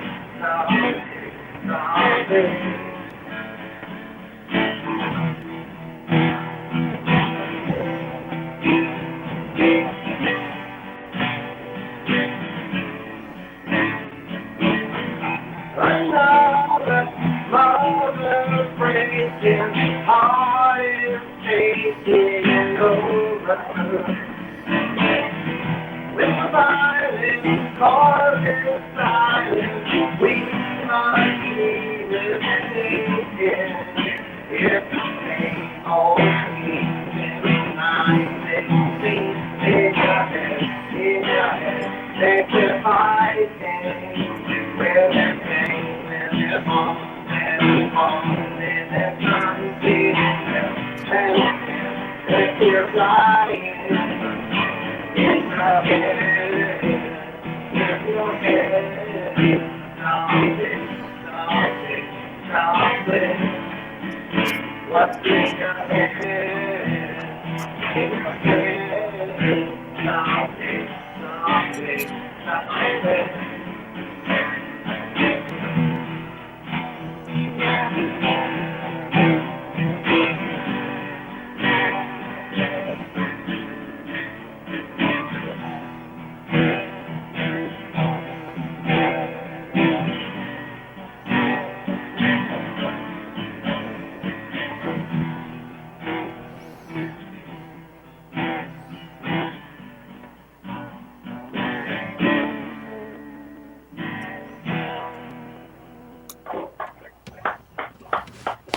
Here we go. That's my 21-degree zombie song. Boy, you were a trooper, 21 degrees out in your garage and all that with your fan. It's probably the heater I had you turn off, you know? It was the air filter I had going, so. But the heater's still on, right? No heater. You never had a heater. You just remember. Not a heater, actually. I had a fan going. How about I play one more song here? Yeah, do it. Fantastic. Billy Foster, you have a filter there, right? You got an air filter that's filtering the air there like John does? I have a air purifier and a filter in every room in the house. Yeah, I Funny. Well, if you remember, my birthday was day before yesterday. I turned 73, and I had Happy birthday. Yeah, so all the air has to be purified. This the only thing that unpurifies it is the shit I smoke. Fantastic. Good to see you, brother. And thank So you what, for you have the a big party for your birthday? What'd you do? I stayed home and I went outside. My car had a flat tire. I couldn't find my dog. So once I got all that together, I sat down on the couch, smoked 3 bowls, drank 2 shots of tequila, and slept for the rest of the day. That was the birthday. Yeah. Great day. That's a great birthday. That is the way to spend your birthday in COVID Yeah. times. Absolutely. Hey, Randy, Hey there, Ed. I walked in at just the right time. you certainly did. Yeah.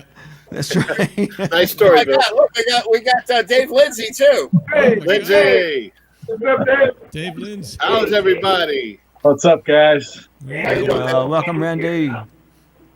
Fantastic. So Johnny Les was about to do another song. I want to Yeah. know what kind of cigars Johnny smokes. I'm smoking a Nat Sherman Timeless. Nat Sherman, baby. There you go. That's almost this good. Almost that good. Almost. That's what you have Wasn't that the after steak? that with a big glass of port. That was the steak, wasn't it? Wasn't that sound the steak? Yeah, that was the.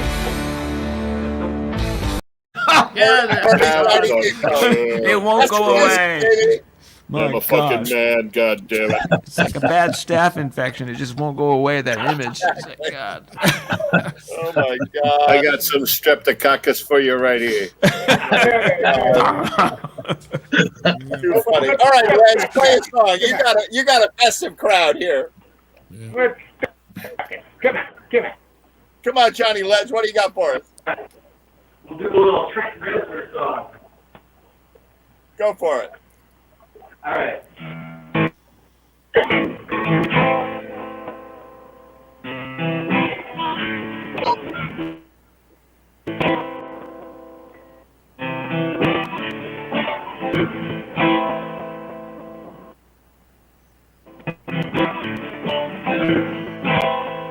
I heard myself.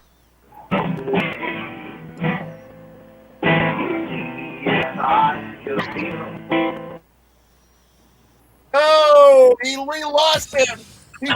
He blew off the air. I swear, I didn't even touch him. And I love that song. I was getting all ready to get Right, sad. it's gone. You know? That's like the saddest song ever written. It was the Oh my saddest God. song in the world, and I'm getting ready to I'm not crying. Oh my God! Boom! He blows up. Like, That means you have it's to like a chug spinal everything. tap on the drummer blows up. You know, like I mean, Okay, The so Johnny Ed, Cash Ed, version of that song. if we take a sip and they freeze, what the hell do we do when they go away?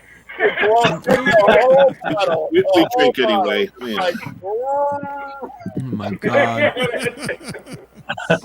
well, he might come back on. We'll He wait for disintegrated. him. oh, I hope so. I love that song. He So what imploded. you been doing, Randy? What's the latest? You know, what is the latest? Well, Last week? Not shit. I think I went to the dentist once, and let's Oh, we're see, I sorry to did hear that. this drive-through, and I stayed up late and got high and watched some old movies, and actually I did some other kind of base work for some videos. There he is. There he is. This is COVID living. No, we Right, love Come off the rack. We don't know what happened, but we love that song, so you You have just, to do yeah. it. Kaboom. Oh, and now we got no audio. Oh, no. Oh, no. Now we can't hear you. Say something. All right, shall I try it again or just give it up and walk away? No, No, do it. try it again. Awesome. We were like, That song's cool. I had my Walk banner away. ready, right? I had my banner ready, you know, like not this one, but you know, like it's Japanese for if you know, drink if the connection freezes. It's all very, Yeah, very but, small. So but sorry. there you are. So go ahead, try it one more time. Hey, Take Helen two. Keller's theme song? Take two. I will say with my Is that North Korean? I'm in wireless stuff, so I should have good internet in about 2 or 3 weeks. I'll be completely hooked up with better Wi-Fi. So. Try it. I'm going to say goodbye. Good to see everybody. See you next time. I hurt myself today to see if I still feel. I focus on the name, the only thing that will. And you know I can't before the old thing. Still have all the ways, but I remember,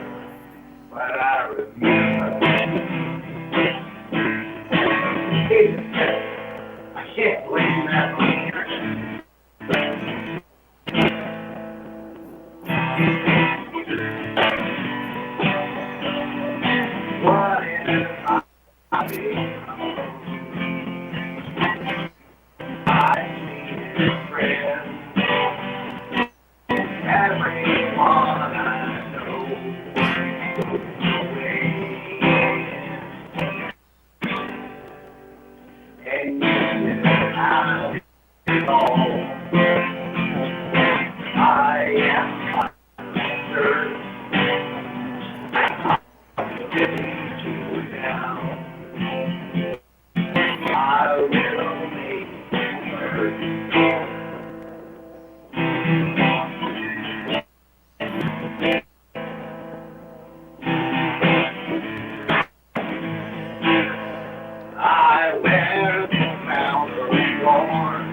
what if I become?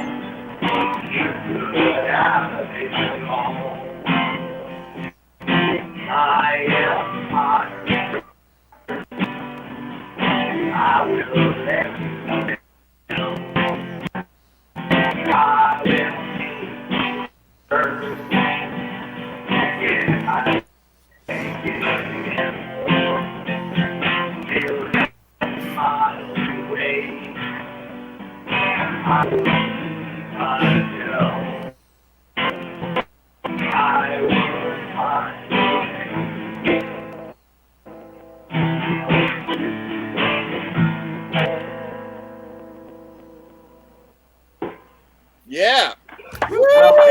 Challenge, filter sound, and internet sound. That's best I can do. Good stuff. Good to see you. How cold is it in there right now?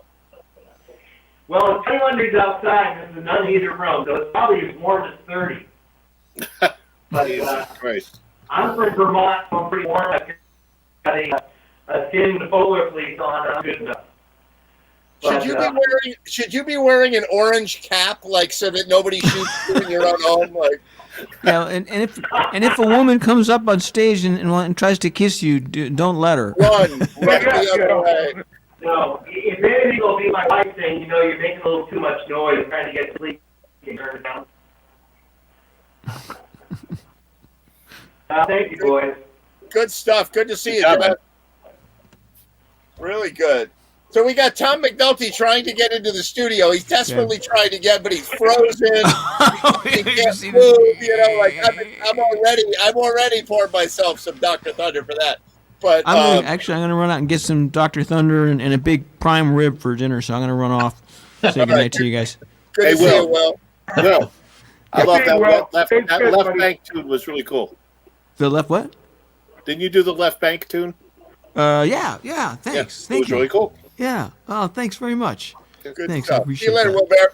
All right, take care, you guys. Good to see all of you. Good stuff. So while we're trying to figure out Tom, let's see. While he's trying to figure it out, hey Kyle, what are you doing? Unmute yourself there. How you been? I've been doing all right. Just hanging here and there, working. That's pretty much it. Good stuff. How about you? I'm doing good. We're doing great. We're having a good night tonight, you know, regardless of all the craziness out there. So play us a song. What do you got for us tonight? I'll play you some songs. All right, so yeah, why not? I'll do this song real quick. This is a cover. I think you guys will know it as soon as you hear it. So hopefully, I think I think a lot of people know this song. So I'm gonna take the headphones off real quick just so I can hear myself. All right.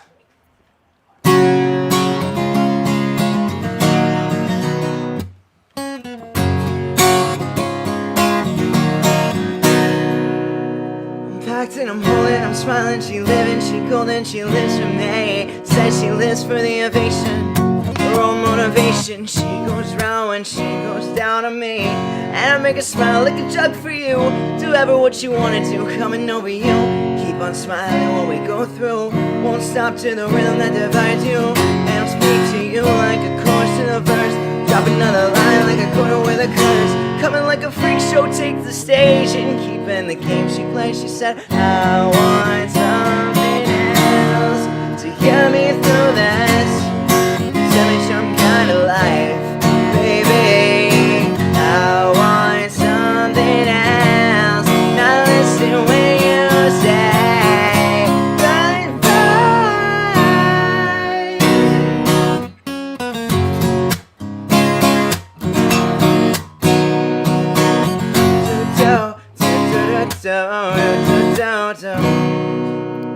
The sky was gold, it was rose. I was taking sips up into my nose, and I wish I could get back there, someplace back there, smiling in the pictures you would take.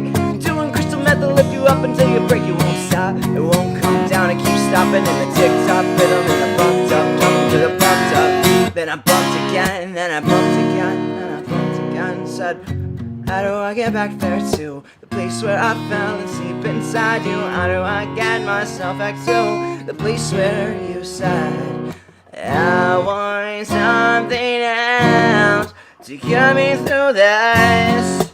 Send me some kind of life, baby. I want something else. Now listen when you say goodbye.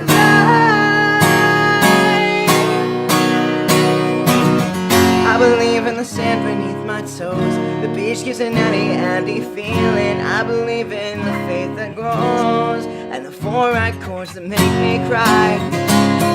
When I'm with you, I feel like I could die, and that would be alright, alright. And when the blink came in, she said she was crushing the velvet and showed that she is too alive. Now I'm struggling to survive those days you were wearing that velvet dress. You're the priestess, I must confess. Those little red panties, they passed the test.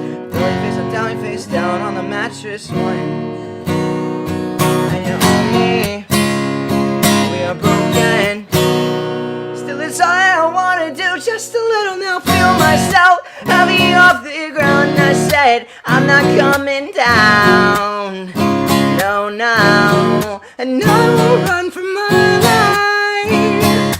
She's got her jaw down, locked down in her smile, but nothing is alright, alright. I want something else to got me through the eyes. Send me some kind of life, baby. I want something else. I'm listening when you say bye bye.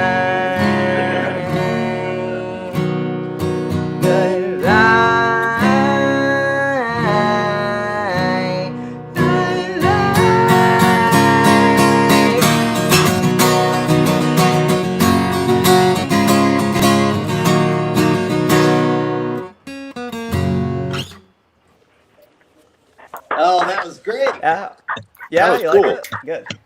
Fantastic. Hey, Tom Really McNulty. good, Joe. Hey, Really good. Hey, I switched Bob. devices. Way to go. Hey, yeah, Kyle, you're looking good now. Kyle, who Yeah, did it that? Seems, yeah, the other one kept freezing. That up was on me, Goo Goo so Dolls, I think. I figured Or I'd That's Third Eye who Blind. I mean, Third Eye there Blind. was, Third I Eye Third Eye remember Blind. when Yeah, my that's kids it. are probably a little bit older than you, but there was like this 18-month period where that song was everywhere. Yeah. Like, you know, it was on TV shows and commercials and radio, and it's a really cool tune. Yeah, no, I love it. No, you did a great job with it, man. Thanks. Fantastic. You know, What are Kyle, you I'm drinking, sorry, Tom but McNulty? who What wrote is that that? Who wrote that song? That was Balcones, Third Eye Blind. Texas pot still bourbon. Third Eye Blind. Third Eye Blind. Oh, Yeah. That was a great song, man. Hey, Ed. Thanks. Ed, Got time there's- for one more? And coffee Yeah, do you with want more? bacon. Drinking Definitely. bourbon and rum. Alright. Only drinking wine. What am I, black? That's because you're a pussy. Oh, what it is. All right. I'll be right back. You mean wine is a black guy's drink? Yeah, right. That's a drink. Hey, No, does- seriously. Hang on. Before Tom plays another song, what are you drinking, Tom? Oh, Balcones pot still, Texas pot still whiskey. Whoa. Mm, Wow. Good stuff. wonderful stuff. All right. Very smooth. I had like you a guys. chocolate IPA a little earlier. There's some sad musical news. There you go. You're What's the the man, sad Billy. musical news? The great Chick Corea passed away. Oh, my God. Yeah, I heard that. Chick Corea? Really? Nice. Yeah. Yeah, Today? Hold on. Just Tuesday. Not that old a guy. How old are you, Andy? 79. late 70s. As a matter of fact, I just saw him pre-COVID, obviously, probably Nice, 2 Billy. years ago at the Fairfield Theater Company with Steve Gadd. It was a mind-blowing show because it was these two older masters with a band that nobody was over 30. They were just wonderful players. Wow, that's it's a shame to hear he's gone. Yeah. No, he was a trailblazer. That sounds like a killer show. It was Just the unbelievable. two of them. How about Chick Corea? What a loss. Wow. Yeah. Man, that guy was Anyway, awesome. didn't mean to bring the show down, but worthy of noting. Another guy got to meet. We had a guy playing percussion in my band, Chickahominy, and he played with a guy was in Diodato, and he was good friends with Chick Corea, and we went to a show where Tarzan and all those people were there.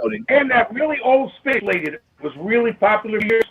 You know who I'm talking about? She did all the salsa for years. Really, really popular lady. She was at the table. I can't think of her name. I'm trying to Older think lady. who that is. Everybody, she sent everybody. She was just like unreal. How long She ago was in this? her 60s then. Oh, this was back in the early 70s. But she was Way 60 back. Okay. something then. All right. Hey, Billy. I am the oldest, huh? After seeing that bottle, I retract my statement. Did you read the year? You see Yeah, the oh year? yeah, beautiful. What a nice bottle. Yeah, Yeah, Don Julio. That's 1942, Don Oh, Julio. yeah. Wow. That's the real deal. It's pretty nice. Is that a birthday present? Then Billy and the Showman Blue Shit. That's what we call Blue Shit. Actually, this bottle here came from like a Christmas whiskey pyramid. Oh, really? I heard about that. Yeah, you were Yeah, telling well, us about this is that. one of the bottles that came to my house from God knows who. And it really Wow. is a nice bottle. Now, this bottle of wine, this is Dr. Thunderbird. I did not make that with my scissors. No. Dr. Thunderbird. Dr. Thunderbird. Yes, this is Walmart brand Thunderbird wine. Wait, but I just want you to go back one step to Dr. Thunder. What the hell is Dr. Thunder? Dr. Thunder is Walmart's 62 cents for 2 liters Dr. Pepper ripoff. Yeah, and it's like that doctor looks really sketch on it, like the actual writing on it. Exactly, and you know what? It's true. From the it's like an old Mario Brothers game. It's like not even high resolution, you know. So, Dr. I heard you guys talking before. That is an old Texas drink, the Dr. Pepper. My dad was from Waco, Texas, where the drink originated, and supposedly the secret ingredient that makes it taste different from the ingredient that makes it taste different from colas is plum. I was thinking cherry because it's almost like a cherry Coke, you know. According to my dear old man who worked at some bottling thing back in the 40s, he said it was plum. But prune juice is what it is. My mother used to drink that stuff. We had prune juice in the fridge all the time, so I know what prune juice tastes like. That's what it is. Don't be scared. That's right. You take cola, and you add a little carbonated water, and you put some heroin and cocaine and sugar, and then prune juice, a little dash of prune juice, and then you got that. I mean, what doesn't go with plum? You know? That's the one you mean. Yes, That's plum the goes. one, yeah. Oh my God! I've drank Night Train with hobos, and I probably would still rather do that than drink Dr. Thunder. Wait, back up. You drank Night Train with hobos more than once. Actually, I don't think there's anything wrong with that. Something I have not done. You're young Sounds yet. like a good thing. But a friend of mine jumped a train once. There was a train. All right. So my friend used to commute from New York to Westport. He lived in Westport. And he commuted every day. He fell asleep on the train, and he woke up in Bridgeport. He got off the train in Bridgeport, and it was at night. It was late. It was like 11 o'clock at night, and a freight train was going through Bridgeport really slow, like at 4 miles an hour. So It he was jumped really on. slow. So he jumps on the freight train. Right, and then it's going by Westport at like 85 miles an hour. What could possibly go wrong? Yes. He ended up. It was summer. He ended up in like New Jersey or something before it You want to slowed talk down. about jumping trains? This guy one time jumped on the top of a Metro North train in Fairfield. Yeah. And he was on the roof of the train. Wait, Fairfield? And when they pulled into Bridgeport, somebody reported you got a person on the roof of the train. So they dropped the pantographs. Well, the guy was right there, and the pantograph squashed him.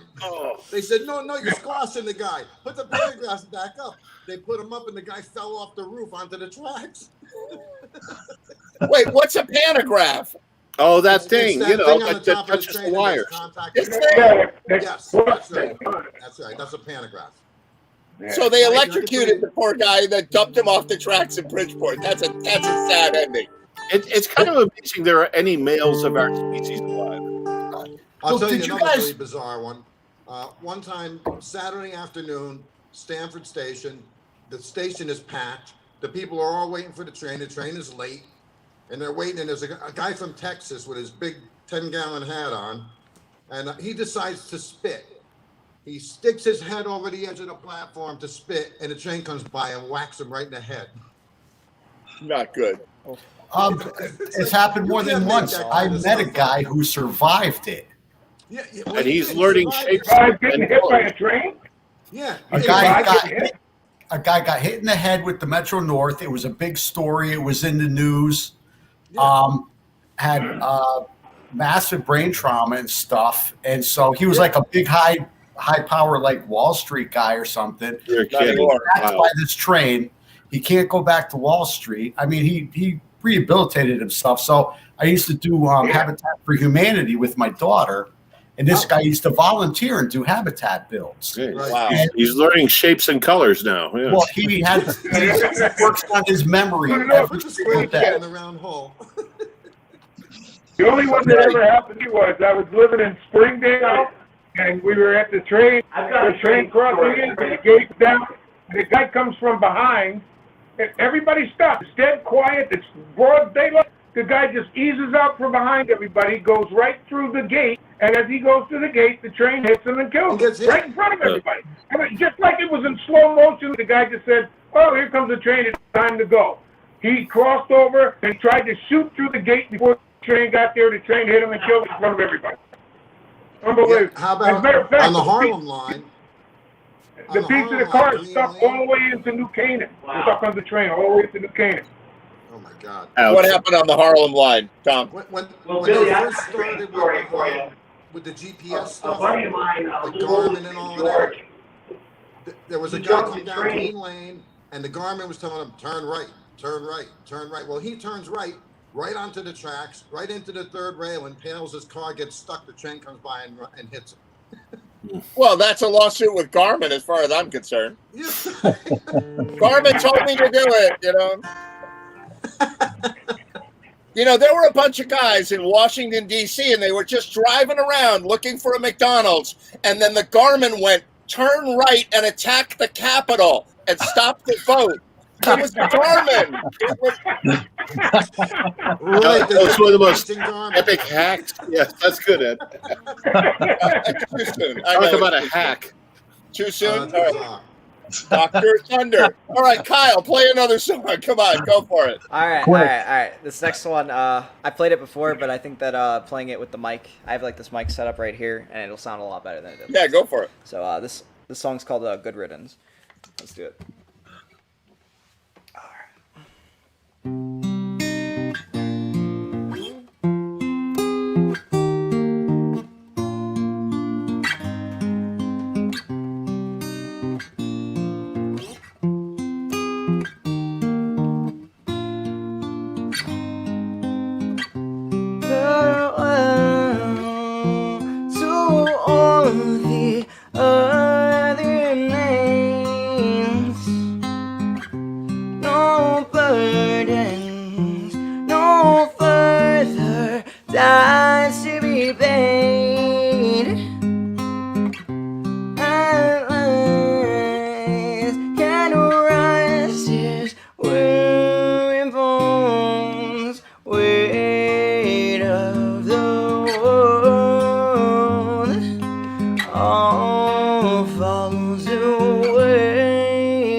Tracks. I am free to do as I may. No hunger, no sleeping, time to dream. I'll die warm. All falls away.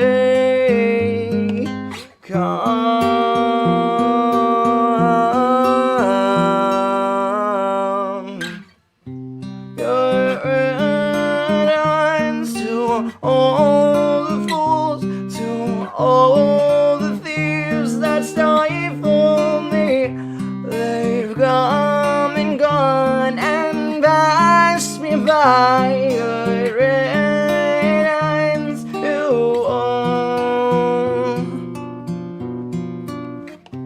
Farewell to all the earthly remains. No burdens, no further debts to be paid. At last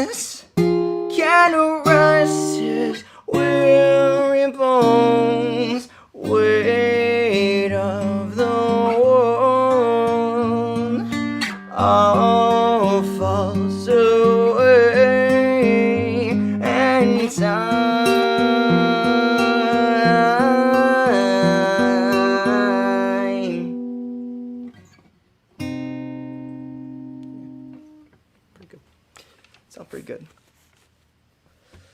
Yeah, it's good. I think you're all muted. Tell me about that song. Tell you about that song? Oh, it's not mine, but it's from a video game that I played recently. Oh, wow. There was a guy, the guy who made the game.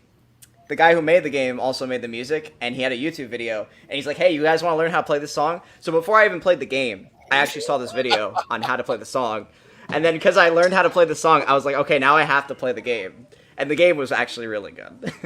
That's really great. It's a good ass song. Yeah, that's how I learned it's most. supposed to be a duet, but most Stevie Wonder songs I learned from the video game. Stevie Wonder fights Fat Albert, and no, that's a joke. We didn't have video games when I was younger.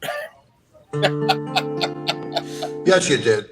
You're lying. Kyle, yeah, no, we did not. We some, definitely did not. Oh my you had God. Mario Brothers, right? Oh my God. Yeah, no, we did not have Mario Brothers when I was a kid. We barely had radio when I was a kid. I don't know what you're talking about. There's no way. There's no way you're that old. Oh my God. I got sucked right into the video games. You know, the Sonic the Hedgehog and all of that. Yeah, obviously you're younger than me, Tom, because when I remember the first video games there was Pong, right? Yep. The ping pong game, Yes. and then there was the one with Le Mans with the 2 steering wheels, and you could like play side by side, and you had to go to an arcade to play it, right? Then maybe there was Centipede or Space Invaders, and Asteroids was next, and that was like you can't be much older than me. I don't know. I'm 57. 57 in 2 weeks, so You're a kid. I'm 63. there you go. So, but in my defense, like I said, I had kids. I had 3 kids, so I got sucked right into all that shit. You know, like I was the biggest kid of all of them. Yeah, exactly. I got sucked into it too. In those days. Kyle, nice job. I'm glad you're playing video game music for us old guys. Yeah, no problem. Thanks for having me.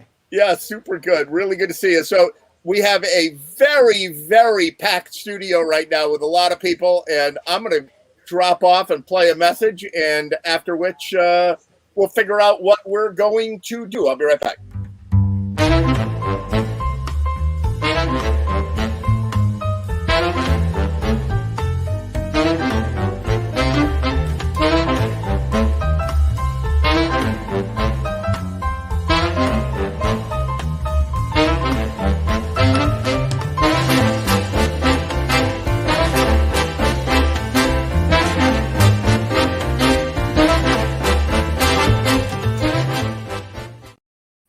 Oh my God, I don't even know what's going on here. Wow, that was a quick message, Ed. That was a quick message. I don't know what's going on. All right, so it's now 9:41, and it's like there's a traffic jam of people trying to smash their way into the studio. We got a video from Last Minute Productions. We got a video from Dennis and the boys, right? We got Holly. There's Holly. Hey. Holly and her dog, and we got Tom McNulty. So listen, for those of you bashing your way into the studio for music video time, I'm going to ask you to all watch the show for probably another half an hour while we're going to have 3 things before any music videos happen, and I'm going to kick all the music video people out of the studio for now. So plan on about 11 to 15. We're going to have Holly, we're going to have Kurt and Helen, and before that we're going to have Tom, and then watch the show, everybody. Come back in when it's sort of a little easier. I only have 10 slots in the studio. So there you have it. Everybody else hang out. And Tom, why don't you play a couple tunes? Sure, I'll do that. Let me take these. Actually, the headphones are much better, to hear you guys. Yeah, go for it. Hey. But I'll take them off because otherwise I can't hear myself play. So I'm going to do a song called Brother Wind.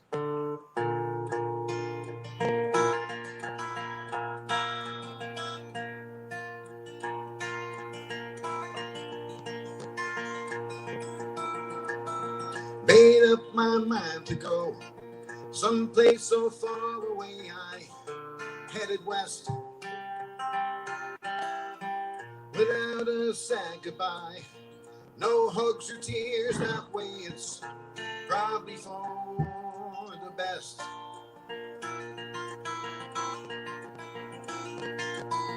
sent cards along the way, said I was looking for a brand new life.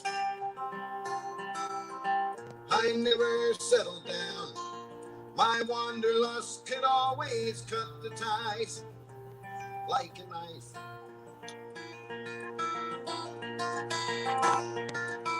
Sometimes this lonesome wind calls out just like it knows me. And on a night like this, where I don't know where to go, it shows me the way. 'Cause he knows me. My brother Wayne is lonely too, and he takes me away.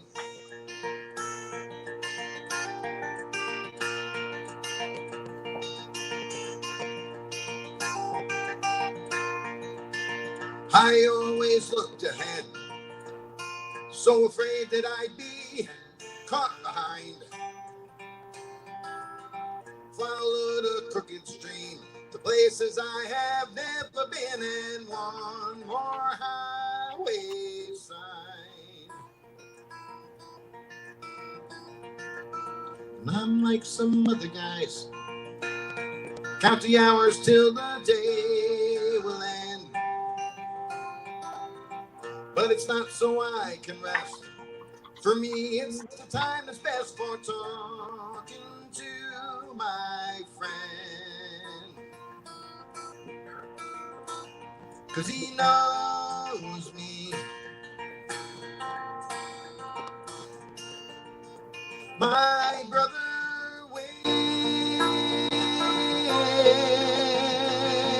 is lonely too, and he takes me away.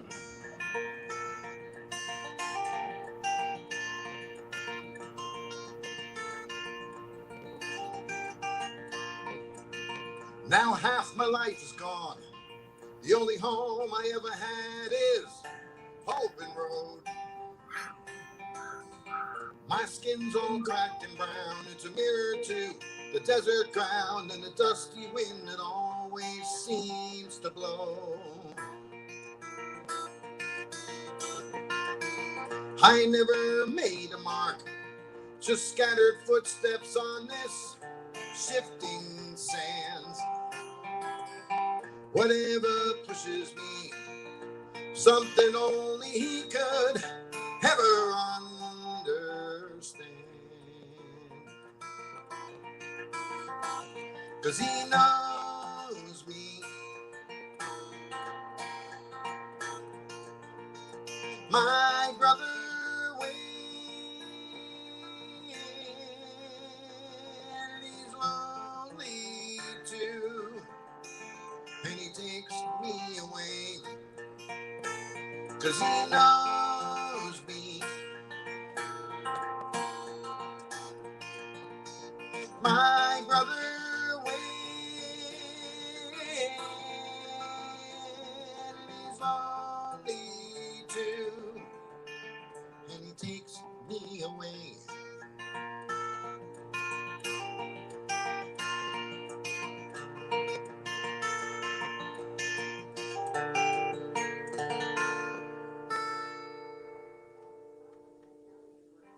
Thanks, guys. Oh, Yeah, really good. I wonder if I Really could have done nice. that with the headphones on. That's nice. Probably. Thank you very much. That's a. It's very nice. I don't know if it's Daryl Scott or Tim O'Brien, or maybe both of them. I'm not sure. But actually, my friend Daryl Scott's going to be on tomorrow night, 7 o'clock Central Time, 8 o'clock Eastern Time. So he's going to do a bunch. He's on his just Facebook Daryl Scott, 2 R's, 2 L's. And he's going to be on at 8 o'clock tomorrow night. He's going to do like a bunch of, I guess, love songs for Valentine's Day or whatever. Valentine's. Valentine's. Yeah. What am I, Kurt and Helen? Like, you think I'm into Valentine's Day? What do you mean? I talked to a girl once. Yeah, I used to know a girl. Before the pandemic, I had this girl in Carson City, you know? I married a real girl. If you're a beer drinker, it's Valentine's Day. Valentine's. Very nice. Very nice. Tom, are you? Oh, go ahead. I just want to ask Tom, are you related to Matt McNulty? Yeah, Matt's my nephew. Okay. My brother's son. Yeah. Yeah. And it's funny, Cool. my brother went on and saw a bunch of people that he knew that come on and check out the gym thing. So I keep telling him, come on, John, you know, it's because my brother's really talented. He's very. I actually played with him at Peaches one night. I think he's very good. Oh, Matthew, yeah. He was down here a few weeks ago. You know, Yeah. He goes on pretty regular on Facebook Live and tries to jump up a few dollars or whatever. Yeah. So, you know, Yeah, we were playing with him.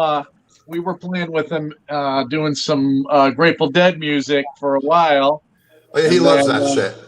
Yeah. Yeah. Awesome. Where is he? He's down in Pennsylvania, or Yeah, Philadelphia. Yeah. He's in Philly. So okay. Yeah, there's McNulty's everywhere, and they're good at music, all of them. Yeah, nah. We're mediocre at best. Well, then you're all equally mediocre, and it's pretty good in my thank opinion. you, Ed. So do another one for us. And by the way, before you take it away and do another song, there are a whole bunch of people bashing on the studio door. Don't be frustrated. Watch the show and be patient. We got Kurt and Helen coming up after this. Maybe we can get Holly back in after this. We're going to start the music video hour probably around 10:15, something like that. So in the meantime, we're chock-a-block full. Sorry. We're going to have a good time in the meantime. So, Tom, take it away. Do a song for us. All right. I'll try to do something a little more mainstream, huh? All right. Awesome. What's that, Billy? Hey, Billy, are you muted? Billy, you're muted. Or are you pretending to be muted? He's pretending. No, I'm just miming. I'm not. Turn myself up to music. I'll do something more mainstream. I was going to do like another Daryl tune, but I don't usually do. All right, cool. Go for it, Tom. And by the way, everybody mute yourself while Tom is playing. Mute yourself and then unmute yourself. That'd be great. Hold on a second. Just let me feed this up in here so I can play and. What are you feeding? We don't feed. This is Jam TV. There's no feeding on Jam TV. I fed. Oh, wait a minute. Hey, Yes, there is. how was that soup, Ed? The soup? The soup? Yeah. No. So you saw me eating soup offline, but nobody else saw the soup. So now I'm busted. I'm totally busted. Oh, yeah. So no, you saw a photo of the soup. That was it. That's right. Yeah, I'm like, oh, we're right back on Jam TV. I'm like, eating the soup. Take me like an hour to eat my soup, you know. Take it away, Tom.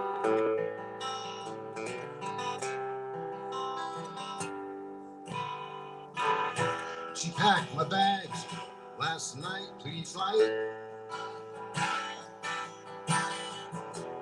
0 hour, 9 a.m. And I'm gonna be high as a kite by then.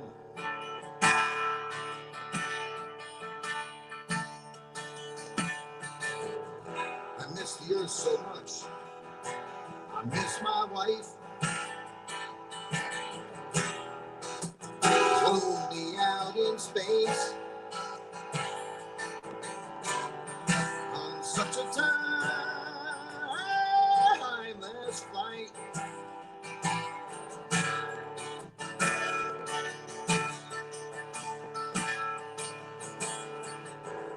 And I think it's gonna be a long, long time till touchdown brings me round. I get to find I'm not the man they think I am at home.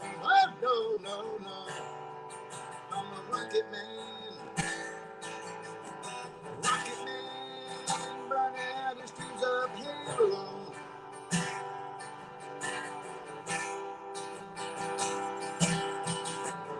Mars ain't the kind of place to raise your kids.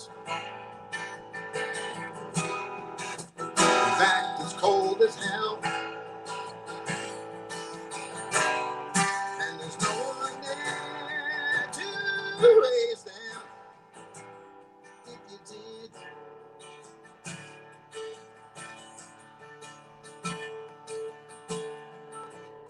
it's all this science I don't understand. It's just my job 5 days a week. Rocket Man.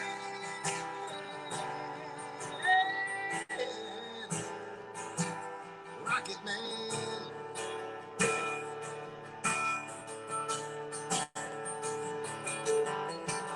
And I think it's gonna be a long, long time till touchdown brings me around. I get to find I'm not the man they think I am at home. Oh, no, no, no. I'm a rocket man. Rocket man, burning out his fuse up here alone.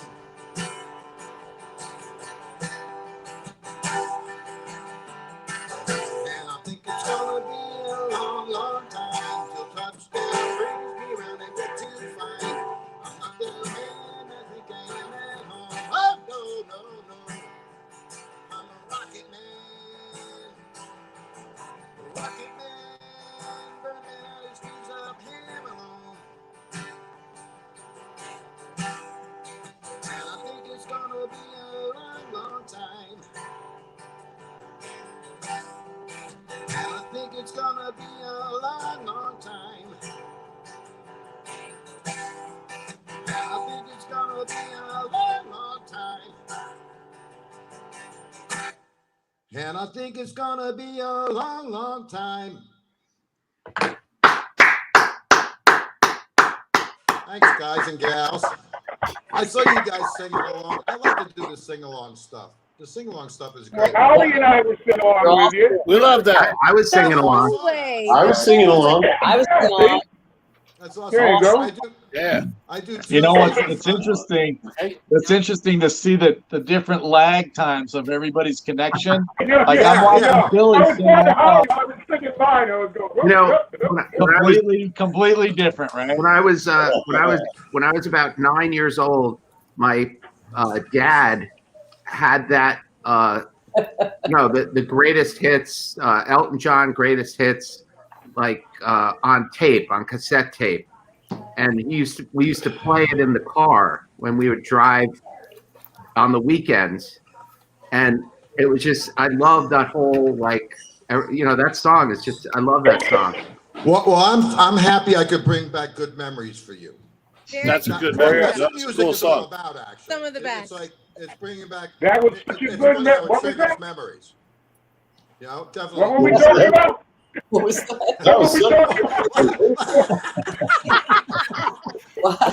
Believe it or not, last time I saw Elton John, I've seen him a few times. He was at Harbor Yard in Bridgeport on a Tuesday night. Yeah. You know, I mean, sorry for being inappropriate, but this old aging queen came on and delivered one of the best fucking shows you could ever see. And Rocket Man was probably the highlight of the show. He extended it out, and it was mind-blowingly good. I do Tuesdays and Fridays 4 to 6 on Facebook Live, and I always finish up my sets at the very end with This Land Is Your Land. I do that one, and Country Roads, because those are two songs that everybody can sing along with. Hell yeah. So Yep. every Tuesday and Friday when I finish it up, those are the last two tunes I do. So Oh, wow. Kind of sing. That's cool. You guys want to hear my story about meeting Elton John? Yeah, I don't know. Can I I don't tell you know. my Elton John story? I don't know. Do we want to hear this from Billy? Jesus Christ. Elton I'm John scared. was, Someone hold my Elton hand. John was at a party in Greenwich. Very rich party. If you ever come into Greenwich Harbor, that house to go way out to the end there in the harbor, very rich. There was a party there, and it was all there people. There were all kinds of people there. And my girlfriend at the time was, a caterer. So I went with her. We were there, and I just went because he was there, and I wanted to see him and everything else. And I got in the way, and my girl got mad at me, so I go out. Now, there's only one way into this road and one way out. It's at the top of Brewster. John's boyfriend and I used to remember his first name, I can't remember it, had a fight with Elton in the kitchen. Stormed out. I'm outside in the car. Stormed out. Jumped it out of the first car outside the driveway. Nothing but Mercedes, Ferraris, all convertible. Stomped on the top and the hoods of all of these cars going all the way down the road. They called the police. Yeah. The police come in. He's stoned. He's belligerent. He's going wild. So I go away to the police and I hide in. She's got a Cadillac convertible. I'm hiding in the car. I lit up a joint while I'm watching all this go on. I swear to you. Knock comes on the door. It's Boy George. And Boy George. Boy George asked, "Can I have it?" Yes, no, he came over to the car. Everybody came outside to see what was going on. And Boy George knocked the door and said, "Can I have a hit of that?" I said, "Yes." He got the car with me. What he got? Turns out that Elton John's boyfriend, Boy George, used to hit on him. So, I swear, I'm not making this. They used to date. And he's still smoking a joint and telling me the whole story about what happened in the kitchen and why they did this and why they did that. That's it. Never got to talk to Elton John, but I got to smoke a joint with Boy. Did he? I'm surprised. That's a great story. Yeah, I'm surprised. Boy George's story. Wow. Surprised you remember that at your age, Billy. It's okay. Remember the story, but I don't in the underworld. So Yeah, hey, Ed, he's older than both of us. Right, exactly. Put it all of you. Combined. Not much. Did you really Gotta want get to hurt that dig in there. Yeah, absolutely. There's nobody here. Nobody's in my age group. The oldest person in this whole group is 60-something. Right? Right. Yeah. Yeah. Yeah, but you look like you're 40, man. Yeah. But it takes me a half hour to get off the couch, so it balances itself out. Hey, Billy, I'm sorry I called you. That shit don't crack. We could race. That's really funny. So speaking of Valentine's Day, how you guys doing, Kurt and Helen? Hey, we're doing great, Ed. Kurt and Helen. You guys. Hi, guys. Everybody on the screen. Hey. Hey, Billy, happy birthday, brother. Oh, thank you, buddy. Two of my favorite people right there. We miss ya. Yeah, we miss all So you how guys. are you guys doing up there in the woods? What's going on? Well, we're watching Dave Lindsay walk all through our woods up around here. He carries around a bunch of strangers on his back, and they all claim they're having fun. I don't know what he's doing out there in the woods. I'll that's never when tell. You got to go out there with a shotgun and like make sure your neighborhood is safe. You know. It's like a Dave Lindsay sighting. Yeah, Hey, yeah. Some of those When all this shit is over, are you going to invite all these people from Jam Live to come together and maybe have a big party? Yeah, we're doing Is that? We're doing it in Florida at your camper. We're coming to your camper in Florida. Open invitation to everybody. Coming to a camper near you. Tom, we used to always be together. Always We'll together. squeeze as right? many as All we of us, can in there. right? Yeah, I we said that earlier. Yeah. We have to do something together, music. A big show, Now I'm maybe on 2 days board. apart, something have to. I agree. Oh. Yeah. Yeah, my It wife was says do a Monday festival. night. It was a Tuesday night jam. Then There there was was a Wednesday. Thursday Then there night, was Thursday, Thursdays. then there was There was Friday. a Friday night. Friday. Do a Jam Live festival.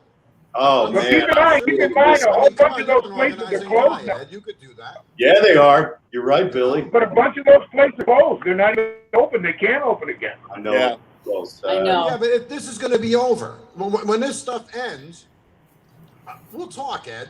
Yeah, Do a in 20, in festival. 20, Oh, we're going to do something without it. 2025. 2025 is going to be the year of the jam. We'll be dead. What are you talking about? No, And very soon. Sooner You know what we're No. gonna do? We're gonna go maskless.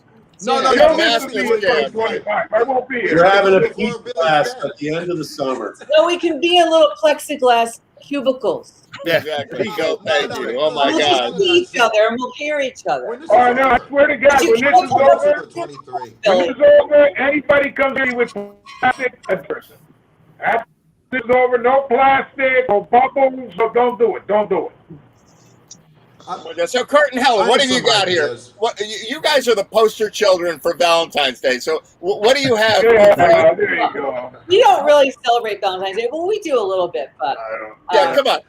Like, Of course everybody you go do. like this and they'll kiss. And we Yeah. all have kiss. They'll kiss. I'll tell you, it's a damn good thing during this virus, and I like it. There you go, Mike. Yeah, if I was stuck in the house with her, I really feel bad for some relationships that aren't always, copacetic, because they're stuck under the same roof. Man, it must be hell. I can survive with this girl, but I don't know how my wife puts Oh boy, I'm gonna tell you. he's funny. Oh my God. Oh my God! All right, I'm gonna play your music video. I'm playing your cute. You want to tell a story about it before I play it? Are you at the music video? And then we can play a little song for you or whatever you have time for. Yeah. That'd be great. tell them about this video. All right, I'm gonna play the video. Tell us about it. All right, it's called Hope in Tomorrow. We wanted to do a song. We have a producer who we really like to sing his songs that he writes, called Michael Muggeridge.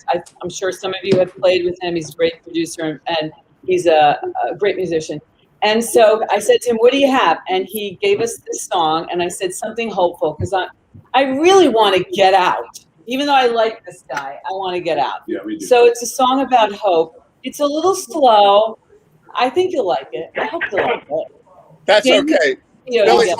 Billy Foster's a little slow sometimes too. We like him. So. All right, here we go. You'll get it just fine then, Bill. You'll get it just fine. Oh, it's a tough thing. Here we go.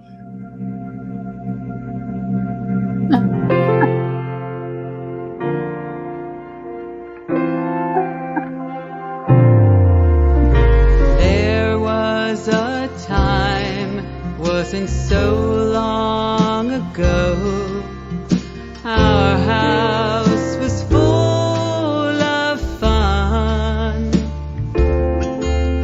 It's lonesome now, everybody stays home, and now it's just me and life. Hoping tomorrow is a run of good luck. Hoping tomorrow comes sunny side up. Missing my family and friends and Sunday barbecues.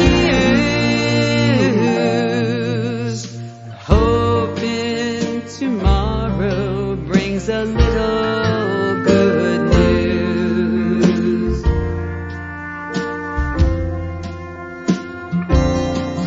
Thought I had a good job, but they closed up shop. What's a man supposed to do? I know people are trying just to make ends meet. Well, how are we supposed to pull through? Hoping tomorrow is a run of good luck. Hoping tomorrow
tomorrow brings a little good news.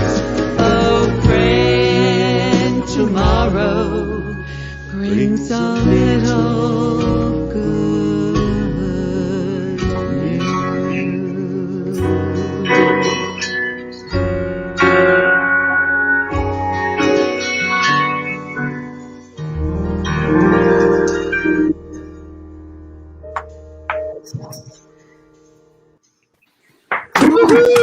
Wow. My cat's like, Oh, That was amazing. really good. We're hoping tomorrow. We all wish you good things for tomorrow. That was so beautiful. First off, who wrote that? Michael Mugridge. Wow. And the way you guys delivered it, I mean, that's like sorry to hog the microphone here, but that's like an old school AM pop ballad. That was really good. It was beautiful. It's country pop. You got it. Yeah. No, I mean, take me back a few decades and I can hear me listening to that song in my car driving around at night. That's a really cool song. I love the steel pedal guitar. Yeah. And you guys delivered the harmonies and shit. That was really cool. That's the only thing we fight that's about. If Dave. you want to know, we really get along. We do hug and kiss each other a lot. We love each other. I've seen you guys. Fight over harmony. Who was the pedal steel player? That's a real oxymoron to be arguing over harmony, but okay. You really, my brain has to process that. Arguing over harmony. Very well. Are you guys gonna do one live for us? If you'd like. That'd be great. This is another one written by Michael, and Well, this one's on our CD too. This one's called "If I Had You." ready? Yeah, fantastic. Go for it. Need your mic. I need my mic. Yeah. All right. This is what happens here. That guy. Oh my God. Okay, you're gonna fight. I need my mic. Okay, there we go. All right, hit it. Hang on. It's called "If I Had You." We're playing to a musical track. Yeah. So the band's over there. There wouldn't be a cloud in the sky. There wouldn't be a tear in my eye. There wouldn't be goodbye if I had you. There wouldn't be the question why. I'd sing the sweetest lullaby. No reason to cry if I had you. 'Cause if I had you to share the night, I wouldn't wait to turn out the light. If I had you to hold me tight, that's what I'd do. And if I had you to start my day, I wouldn't wake up feeling this way. I'd laugh my tears away if I had you.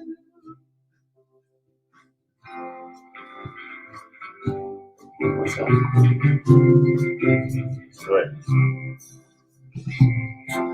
There wouldn't be the story told. There wouldn't be this bed so cold. No pictures growing old if I had you. There'd be roses to send, love letters to be fed. My lover, my best friend, if I had you. 'Cause if I had you to share the night, I wouldn't wait to turn out the light. If I had you to hold me tight, that's what I'd do. And if I had you to start my day, I wouldn't wake up feeling this way. I'd laugh my tears away if I had you. One more time. I'd laugh my tears away if I had you.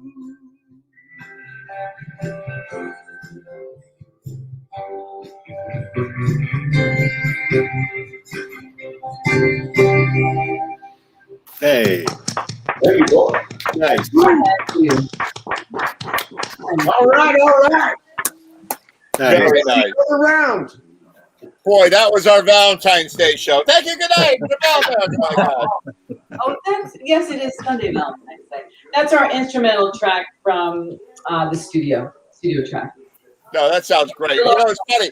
It's like you were saying, you know, some people are so lucky that they can be cooped up together in the pandemic, and some people are not so lucky that they're cooped up in the pandemic. Very true. And then everybody else is like, how come I don't have anybody to be cooped up with or not cooped up with? You know, like. I know. My wife and I feel have lucky. absolutely no problem. She gets up at 6:30 in the morning and goes to Manhattan. When she comes back, she falls asleep 10 minutes later. We're getting all great. I feel lucky. My wife, I don't know. We're getting all great, I swear. Oh boy. Billy. I think he said what he said. What was this? Do I think he said what he said, but I'm not sure. What was this, Randy? I don't know. I have Tourette's syndrome. Yeah, all we know, Randy, is we're gonna clip that out and send it to your wife for Valentine's Day. You mother of pearl. Is that Tourette's thunder? Yeah, the Randy Stone syndrome. Oh boy. Welcome. Another soul. RS. The RS. You guys, seeing all you guys miss you play. guys. Miss you a lot. We have to get some more songs come our way. We want to do some more tunes. So. I miss the bear hugs from you guys. Yeah. Yeah, you guys are great. You really are. Oh, you're great too, Randy. We have to team up together. Have you play bass for us? I'll do it, baby. Anytime. Answer yes. I love it with you guys as long as we're not standing at the bar. That's right. Oh, no. Why? Kurt knows what I mean. Oh, yeah. Kurt knows what I mean. Oh, yeah. No. Well, Yeah. do tell. Billy, no. How many times, Billy, did you say, "Where is the wife watching"? So many, unbelievable. I would be sick. Oh. And he would go, Billy would always call me over. You'd say it's all Kurt's fault. Billy and I would all sneak over to the bar. I know, they'd sneak over to the bar and I would say, Couple shots of Patron, couple vapes. We've been living the dream. Yeah. can't do those things. Not Yes, good. you can. Then you don't live I long. average between the shots and the beers, I average 4 drinks a night. My average bar tab is $125 in every one of them sessions. Yeah. How many shots I was buying for everybody? You know what I meant? I miss the Black Duck. Like Sorry. going in there, like I would go in there. We would play, like the reggae band would play, and I'd get there. I get there at like 7 because like I just like to get there early so that I can make sure I get a parking spot like in front so I can get my drums out and everything. Yeah. So I get there at like 7 and I sit at the bar and I have shots of Jägermeister. Nice. Yeah, and then like by 10 o'clock, like I'm feeling pretty good to go you're up. warmed up. Liquid courage. So after our gigs would be over, because I'm the only one that doesn't drink. I really don't like to drink. It doesn't do anything for me. I never liked it. I would be gathering everybody up. Everybody. Oh my goodness. I mean, didn't we have a? Well, you'd be scooping us off the floor. Scooping us off the floor. That's true. All the things I have seen. It's the good old days, right? Yeah. She'd say, "I have to drive home again." Sorry, honey. Remember the day there was an amp out in the parking lot? Well, that was great. We had a gig down at the Black Duck, and Tim DeHuff, 2 you in know, the our morning. guitar It's 2 player. o'clock in the morning. It was right? 2 in the morning, and we were the last ones to leave because I always make sure I got all my shit.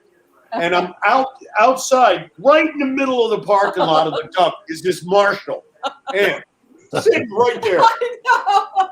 Okay, and I was like, "Wow, that's a really nice amp." I know whose it is. I said, He goes, that's Tim's. "That's Tim Put it DeHuff's." in the truck. Put it in the car. So we call him up the next day, and you go, "Hey Tim, you missing anything?" He goes, "Yeah, my amp. You know, I put it on the other side of the car And then I walked around the car, got in the car, and drove away. Damn. That's okay. You can get it. It's up on eBay right now. Oh my Actually, funny you should say that. I was playing a gig at I want to say it was the Bethlehem Garlic Festival or something. I don't even remember, but it was with Tony Bacchetta. Yeah, and it was some outdoor festival with Tony Bacchetta, and he had his, like, it was more valuable than my car, his guitar. Like, it was amazing. And he said, could you watch my guitar while I go get my car, right? It'll be about 10 minutes, a long walk. So I said, I'll sell it on eBay, right? I mean, he was, that's really funny, right? So he comes back, and while he was gone, I listed the guitar on eBay. And I sent him a link. It was like $40, you know, and I got like 30 bids, you know, like immediately. Oh, that's great. That's very nice. Very nice. See, all these funny- this is the way it used to be. So, oh. And then I was playing at the North Star one time in Pound Ridge, right? That place right on the Dragon, Pound Ridge, right? Yeah, It's Cops Corners. And everybody knows that I don't let people move my gear. I'm like, no thanks. Nobody wants to move my gear, number one. Number two, I don't want to find out where it ended up, right? So I'm at the North Star, and everybody is completely shit-faced at the end of the night. And they're like, oh, let me help you move your gear, or whatever. And so I'm like, no, I'll move my gear. Don't worry, I'm parked right out front. Don't worry about it, right? So I drive home, and the next morning I get a call from the North Star. They said, is this your keyboard sitting in the street on 124? I'm like, and they're like, yes. If somebody put it between the curb and my car, and it just left it there. Oh my gosh. Yeah, so thank God it was still there and not destroyed, you know? I agree. I don't want any help. Don't help me. Don't help me. We'll be fine, you know? Now, for the record, I'm on the opposite side of that ledger. I take all help from anybody all the time. Thank you. Everybody Well, wants I to don't have the equipment, right, Mikey? I don't have the equipment, but I got 2 guitar stands, a microphone stand, and 2 microphones that belong to people that left them in gifts. They were in the trunk of my car. I don't know who owns them. Oh my word. Yeah, that's about right. I don't know where half my gear is anymore, and I'm sure half of it won't even turn on anymore, you know, after the pandemic. Crazy. All right, I'm going to play music video. I am definitely playing a music video now. Oh, Hey, my I gotta God. run. I have to run anyway. Thank you very much, everybody. You guys are all awesome. All right, Tom. Great to see you. Hi, Tom. Really good to see you. Later, Tom. Tom Stay safe, McNulty. bud. And out with the old, in with the new. Look who it is. It's Dave Gunnop. Dave Gunnop. Hey, unmute your microphone, Dave Gunnop. Okay, how'd that work? There we go. I got you. Hey, buddy. Hey, Billy, how are you, man? How you doing, Dave Gunnop? I'm doing okay. This has worked out just fine because I just walked in and I'm just going to bed. But I saw your thing and I just wanted to. It's an hour later here, so it's like. Oh, I see. It's like 11:30. Yeah, it's nice to see you. So listen, I've got about 2.5 feet of snow on the ground outside my house. I know. How much snow do you have outside your house, Dave Gunnop? About a foot. I have about 2.5 feet of snow outside of my house. I'll just say a quarter gram, you know. In Connecticut. But you're not there, exactly. Yeah. Down here, no, not so much. St. Croix does not have any snow. But you got a lot of ice in your glass. Well, I'm sorry? You got a lot of ice in your glass. Yeah. Well, yeah. That's about it. Priorities are what they are, my friend. Yeah, so I see your fan is showing. Look at that. How hot Yeah, is it there? What's the temperature right now? Probably about 78 tonight. Oh, It's 80. You know, the weather here is a riot. When you see the Weather Channel, it says 83, partly cloudy, 83, partly cloudy, 83, partly cloudy. And some days it rains like hell. And some days it doesn't rain at all. And I have a feeling they just put it up there just because, you know. But anyway, the reason you and I talked about, I just wanted to do one song because this has been a very ridiculously tumultuous time. And we're all, we're all Americans and we have different opinions and I value everyone's opinion. We're supposed to be I wrote that this way. song. I wrote this song because it's a hard song to play, and I've got a really shitty guitar, but the other one's at the gig. But when I wrote it, it wasn't so poignant as it is. It's called "Walking in the Halls of Justice," and I mean, come on.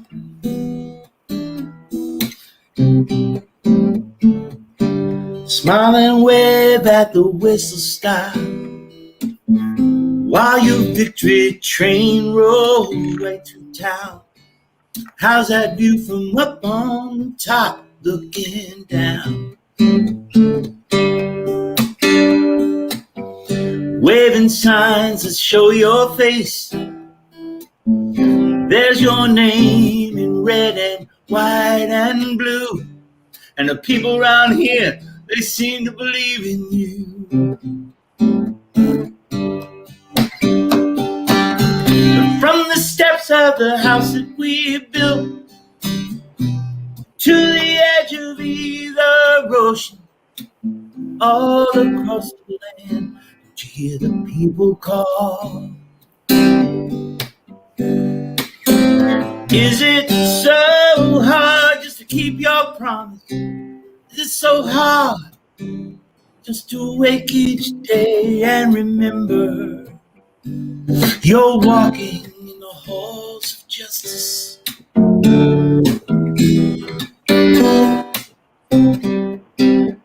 But times fly and headlines change.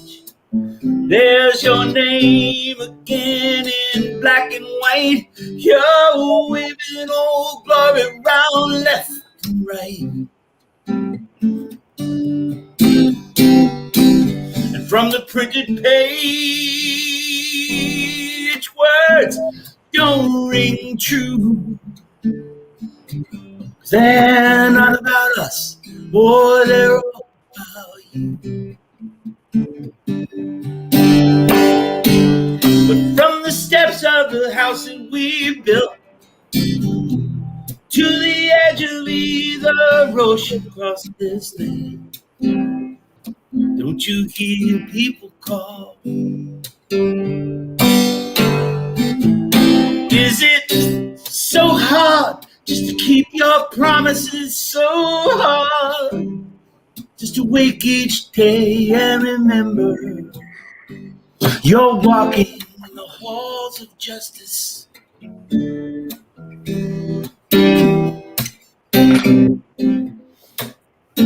You take the keys of history, and with no thought at all, you start scratching up the walls in the halls of justice.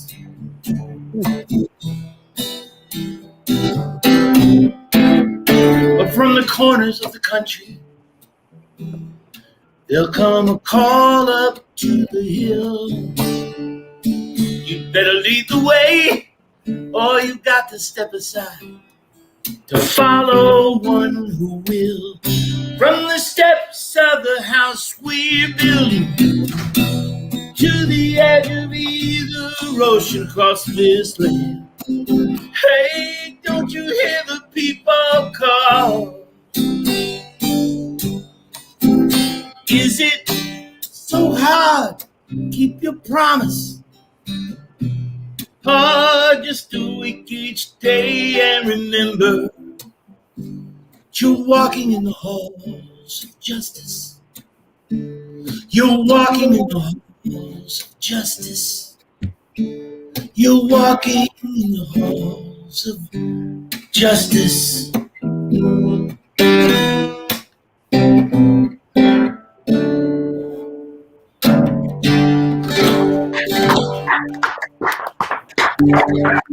Thank you, guys.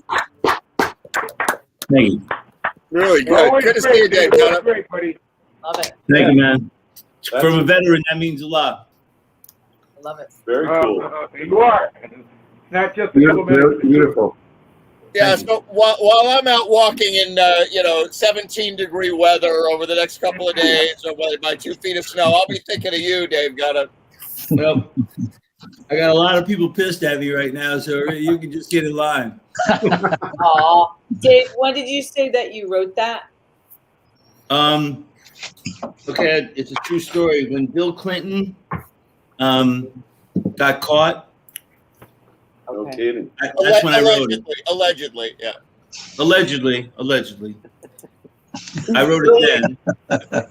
And as time went on and more politicians. When I say to Kurt, I gotta go home now. Billy? Oh, I'm sorry. Go ahead, Billy.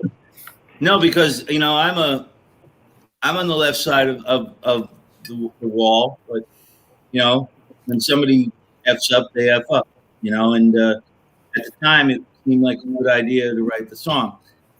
As time went on, it became like a better idea, and after what happened in the last couple of days, This is such a perfect song.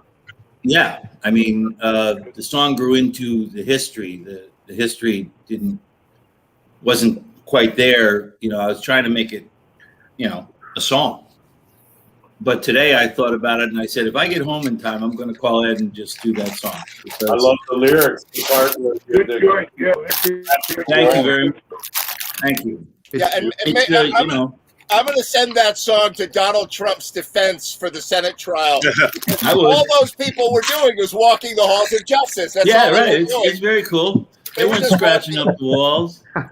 Their Garmin told them to go there, and they were walking the halls of justice. So, Send a pair of horns. Send a pair of horns with a nice pair of horns with Yeah. A friend of mine, when I was trying to get the bridge, I said, you take the keys of history, and with no thought at all, and I said something about bashing up the walls. He said, no, scratching up the wall. Yeah. Yeah, because And I went, the keys. That was perfect. that's it, But a great writer that taught me how to write, a guy named Malcolm Brooks. He was the one that I called when I couldn't find the right word. And he said, scratching up the wall. Yeah. That was great. Yeah. Well, listen, I'll let you guys go. I just wanted to sing the one song. Thank you. Great. Good to see you. Very good. Hey, it's great. I hope I get Go time to do it again. Go to where you are. Do me a favor. Get a tip for me. It's boring here. Yeah. I can't get no color. Nothing going on. All you got to do is, Billy, all you got to do is get on a plane, man. All right. You can work down here 6 nights a week. I'm going to In fact, all you guys, all the talent up in New England, it's a very small talent pool down here. Yeah. My daughter's sitting right next to me, and she get a gig right now. I mean, there's just not a lot. So anybody wants to get warm? But that lady below you out there too. I'll knock them dead out there. Oh no, Heidi, 27 degrees. Monday it'll be 0 in Texas. Oh, I hate Yeah. that. Really? Well, Wow. Kurt was an ice fire. Monday will be 0. There you go. I'm 23. I'm freezing. Yeah. I got no legs to stand on here, okay? So I can't defend my position. Oh my God! All right, we'll be right back with some music videos. Good to Thank see you you, guys. guys.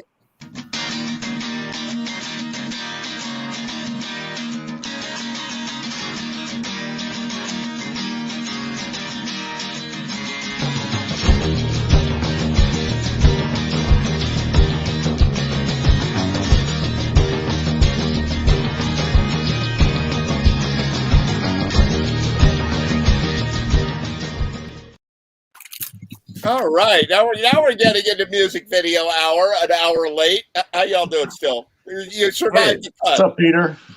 Hey, guys. Hey, Peter. What's up, Pete? Gotta get adjusted here. It's been a while since we used this. We got. Hey, I music- gotta jump out, guys. Good Dave to see Lindsay. you.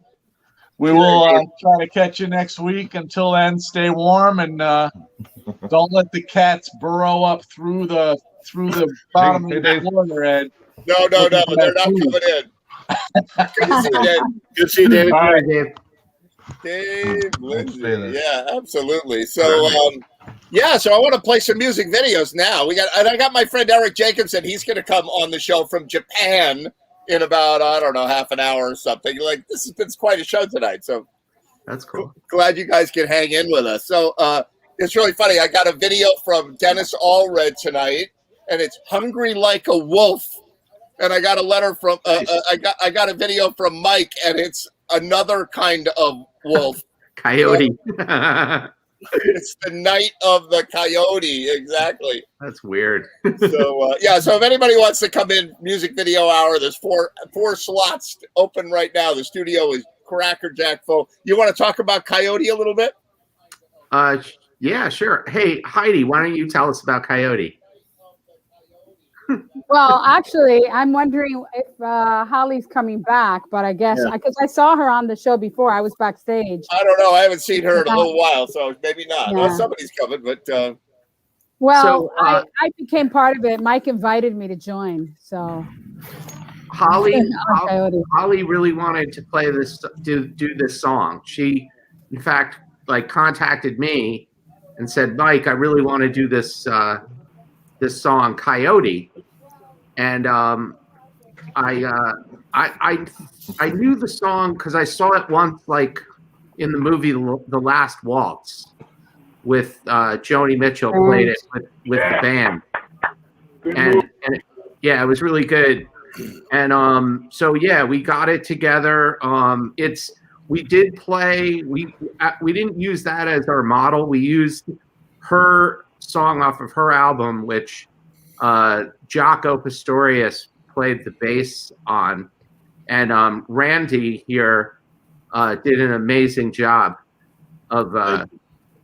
You really knocked it out of the ballpark, man. Thank you, buddy. I was duly intimidated.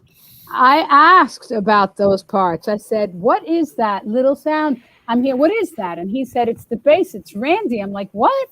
It's the bass?" And he said you were doing those Jaco parts. I was like, "It's beautiful. It's beautiful." Randy. Oh, thank you.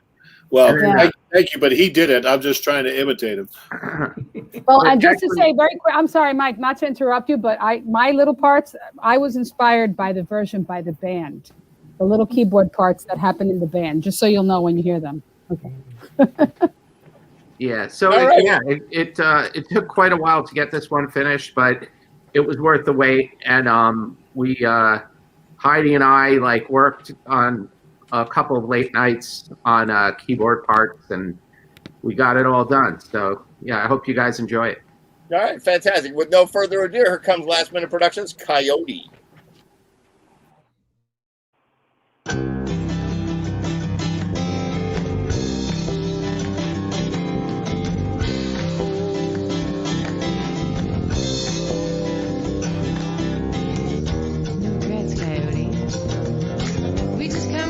Different sets of circumstance. I'm up all night in the studios, and you're out early on your rant. You'll be bursting out a brood man's tale while the sun is ascending, and I'll just be getting home with my real to real. There's no comprehending just how close to the bone and the skin and the eyes and the lips you're getting.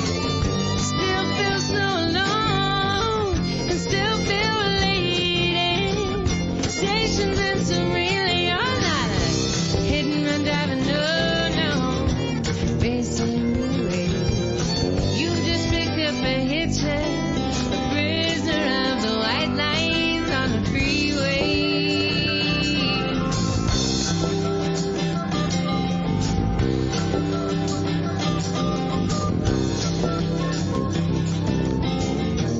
Saw a farmhouse burned down. Nowhere in the middle of the night, we rode right past that tragedy till we turned into Roadhouse Lights, where a local band was playing. Locals were kicking and shaking on the floor. Next thing I know, that coyote's at my door. He spins me in a corner and he won't take no. He drags me out on the dance floor and we're dancing close and slow. Now he's gonna warm it on. He's got another one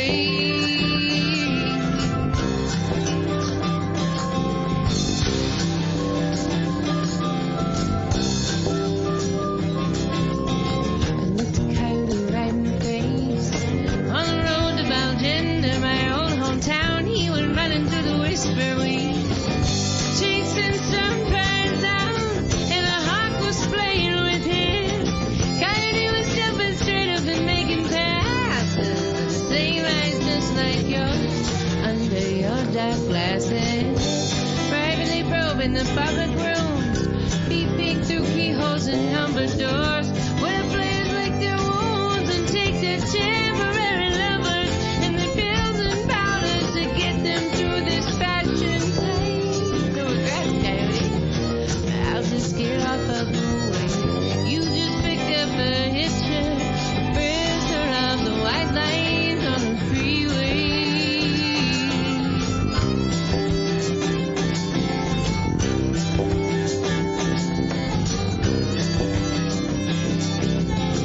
Coyote's in a coffee shop, staring a hole in his scrambled egg. He picks up my scent on his fingers as he's watching the waitress's leg. He too far from the Bay of Fundy, from Appaloosas and Eagles and Tides, and air-conditioned cubicles, and the carbon ribbon rides are spelling it out so clear. Either he's gonna have to stand and fight or take off out of here. I tried to run away myself, to run away and wrestle with my ego. It's flame that you put here in this Eskimo, in this hitcher, in this prison, on the fine white lines, on the white lines, on the free,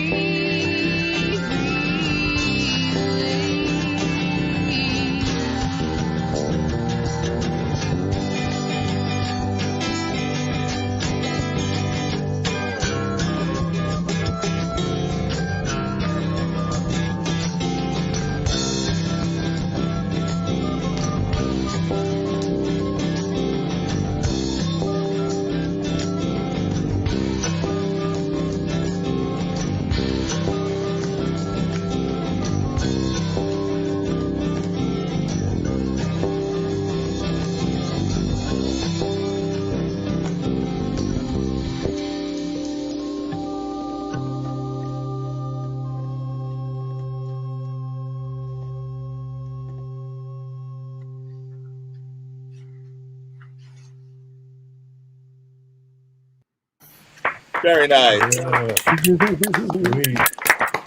was really, really good. Heidi, you blew that away. You blew that away. That was beautiful. Love the harmonics there, Randy.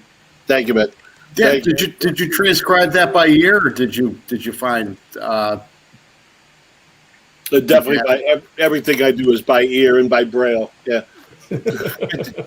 yeah. But I love the. I don't know. This time I've heard it. That trippy keyboard stuff at the end is really cool. I mean, trippy in a good way. It's in a few parts, but at the end there's a longer run. It's up and down, the ascending and descending. Oh, yeah, I loved it. But there's also an electric piano happening throughout the whole thing that's much more subtle. And then there's the high piano parts, and then there's that trippy celestial. Mike kept saying he wanted something up in the higher stratosphere. Yeah. I'm like, I'll try to think of something. And then I listened to the Last Waltz. If you listen to them doing it with Joni Mitchell, the band with Joni Mitchell, they're doing some little weird celestial run. Oh, I didn't know that. It's really cool. That inspired me, and I have my version of that in there. So thank you. And how long did the project take? That entire project, how long did it take? With the editing and everything? Well, the whole thing was about 1 month.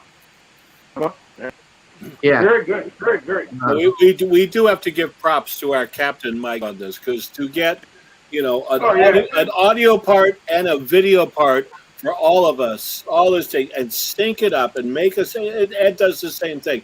To sync it all up, because this could easily sound like ass. If and Mike, you did a great job. Is there really any better?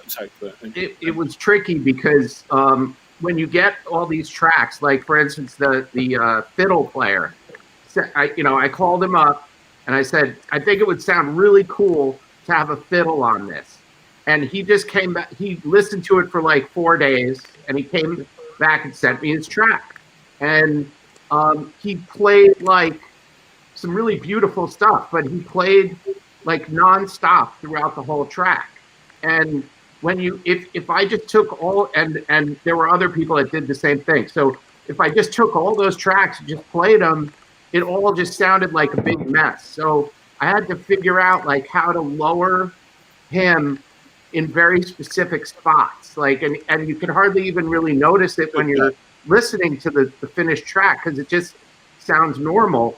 But like his volume gets lowered down in like 20 different spots during the song and then comes back up. And the same thing happens with a lot of the different instruments in there. It worked because it's all there to support Holly's brilliant fucking vocal on it. Yeah, that's what it all flows around Holly. Yeah. And this was the first time I ever did like a hand clapping track. Yeah, I saw that.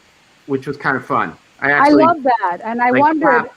before you had your video up, I was like, who's doing the clapping? And then I saw you in the, I figured it was you, but I wasn't sure. If you used like one of those, like a keyboard clap or something. Nah, I would never do that.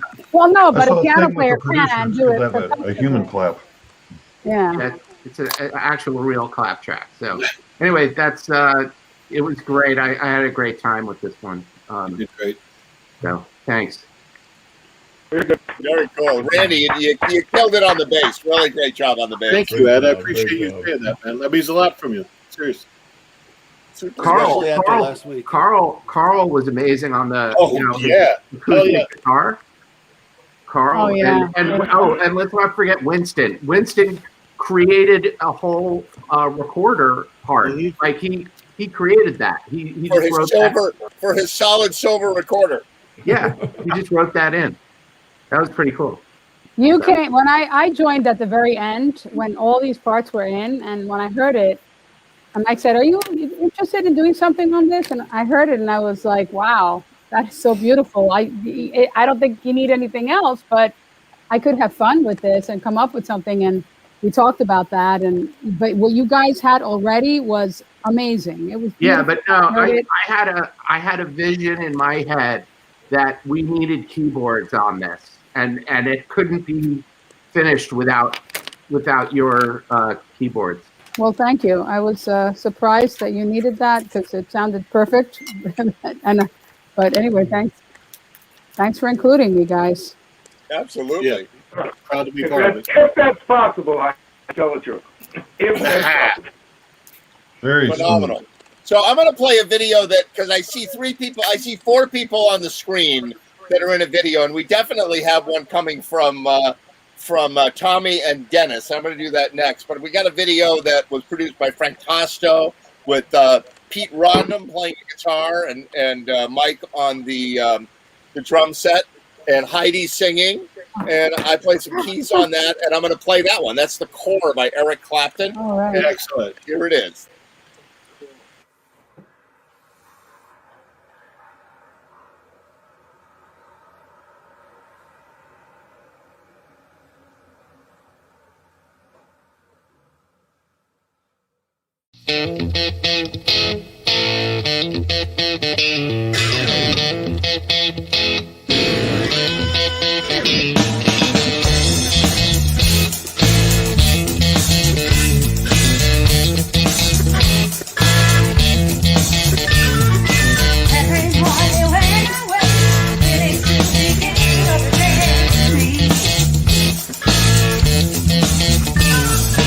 Singing my easy song,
Shit. Damn. That was good. And of course, the thankless job of Dave Platt on the bass. I'm like, how many people in here played on that track? Dave Platt, the guy who got me on the track. Dave held that thing down like a rock. Yeah, it was like a machine. It was like a bass machine. Well, when you're playing with people, he was on it. But Mike's like a metronome. He's like, Yeah. you know. So when you're playing with people who can keep time, it just makes life beautiful. Yeah. I'm with you, brother. Woo! Working the guitar. That guitar solo. That was beautiful, man. Really. Wow. It was just like blues. I loved it. Sorry if I'm It's cutting really anyone. choppy. Yeah, it was just like a blues rock, pentatonic, basic. I was like, I should have some melody in here or something, but I just had to fill all those grounds. So it was just riffing. Nah, you ripped it. thought it was great. Perfect. No, you crushed it. It was great. And then after the solo, when Heidi comes in with that Yvonne Element part, that fucking killed. That was great. I love Ed's your keyboard solo in that was freaking crazy. It was awesome. Yeah. It's weird, man. You get a big sound off that little red piano. That's a little red keyboard, and that's a custom-built Yamaha organ thing, and it's Crazy, only man. You blew it up. it's Crazy. that big. It's a little tiny thing, but it sounds like a badass, you know. It was. Little Big red sound. Now, keyboard. who does anybody know who played keyboards on that track? Was it Steve Winwood? I don't know. I don't know. It almost sounded like Steve Winwood to me. It's from the Slow Hand album. Slow Hand, that's right. Yeah. Oh, I have to look that up, but I was like, I wonder who that is, because the other thing is the setting that they use. Like Hammond organ players use certain drawbar settings, and so I'm like, all right, I know it's like heavily distorted, and I'm like, and then I'm like, I'm not getting the sound, and they basically there's like a rule book on settings, like you do this, but you never do this, you never ever just use those. Yeah. And that's all they use. All they did. They I just think there went. were.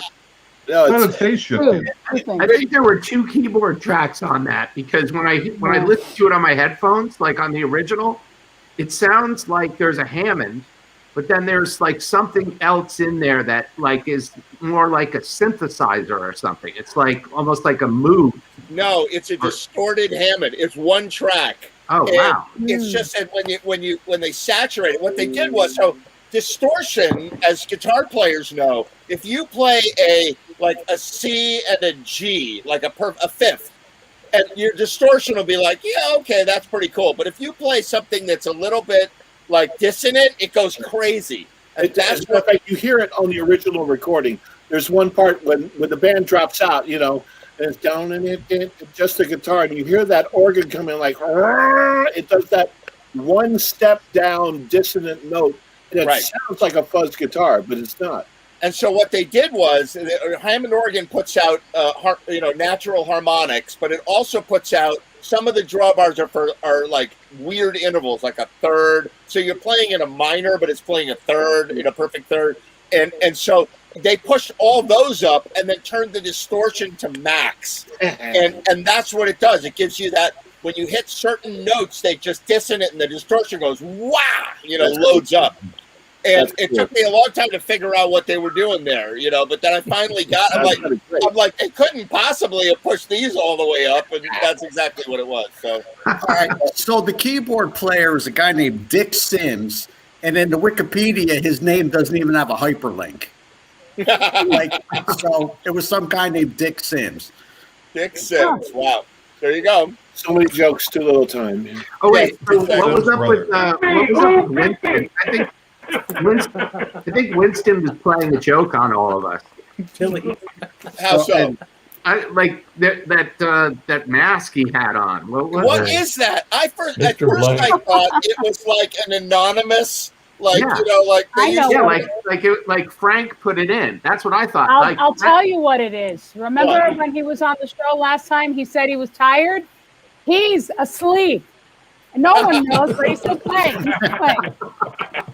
Do you remember? Every time now, I'm going to remember him saying, "I'm really tired." Oh, it was on Frank's show.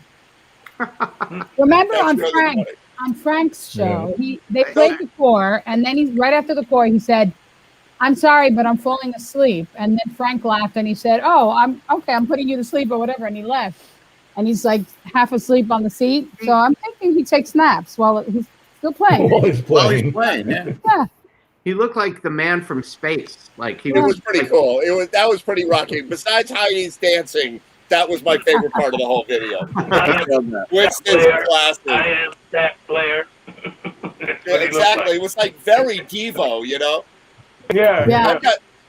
I've got these glasses. So everybody, Like a droid. almost everybody here knows who, except for Heidi and for Eric, everybody knows Elwood from the Blues Patrol, right? Yeah. And Elwood calls me up and he goes, "Hey, Special Ed, I got it." He talks real cool, quiet, cool. He's like, "Hey, Special Ed, I'm at a thrift store in Shelton, and you got to get down here right away." I'm like, "Oh God, here we go!" Right? So he's like, "You got to get down here. You got to buy these glasses. They're gonna code lock your world. They're gonna be the next giant thing, right?"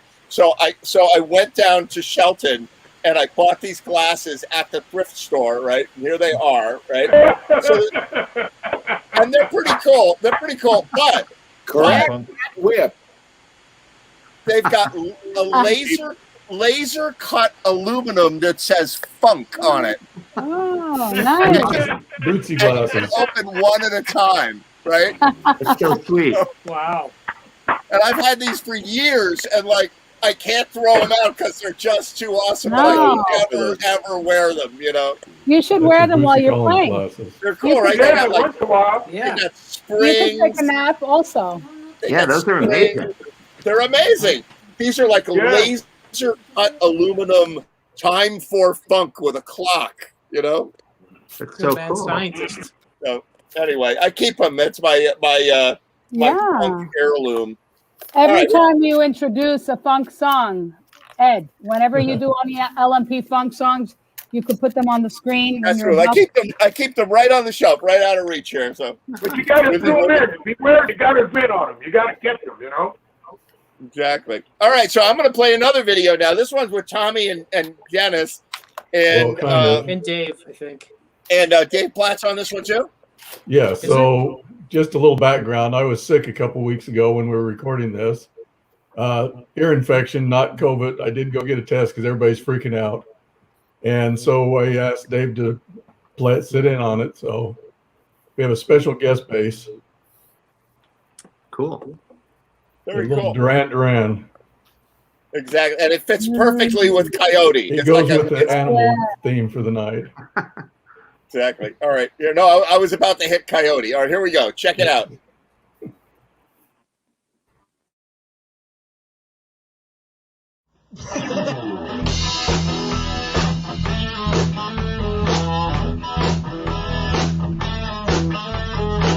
Dark in the city, night is wild. Street in the subway, there's a fire.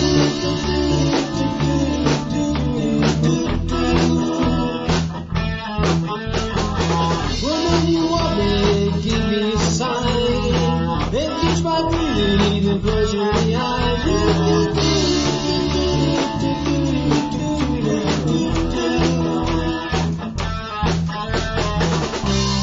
Just with the crowd, I'm on a hunt, I'm after you. Smell like a sound, I'm lost in a crowd, and I'm hungry like a wolf. Satisfied, it's just going right. I'm on a hunt, I'm after you. Mouth is alive, juice is like wine, and I'm hungry like a wolf.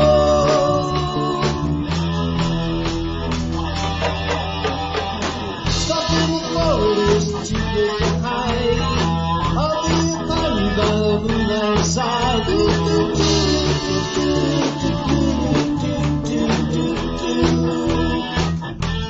I play my drumming on your skin, it's so tight. You can feel my ego just a moment behind.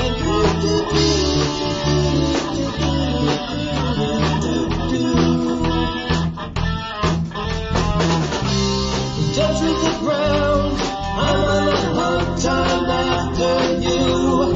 Smell like a sound, lost in the crowd, and I'm hungry like the wolves. Straddling the line, disco and rhyme.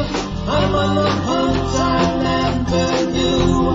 Mouth is alive, the juice is like wine, and I'm hungry like the wolves.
I just have to say one thing.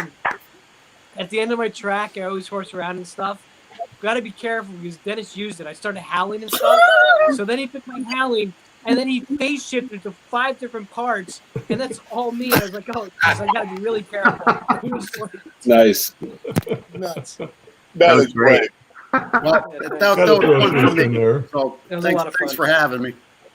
Yeah, that was Good really job, fun. man. What do you think, Eric Jacobs? Was that better than Bunny Poops? That was much better than bunny poops. And I know my bunny poops. And you know your Bunny Poop. Oh my God, that was fun. That was a really fun one. Good. I love you guys, man. Oh, this is great. So, Eric, for those of you who don't know Eric, he was a roommate of mine in college, and we haven't seen each other since. We had a falling out over rabbit poop. That's another story. And which I had blocked that. Like, I just blocked the whole bunny poop thing. My fault entirely, I'm sure. Believe me, I'm sure it was my fault. And I was even more of a jerk back then than I am now. So, you know. I was a sweetheart, though. Nobody, A sweetheart.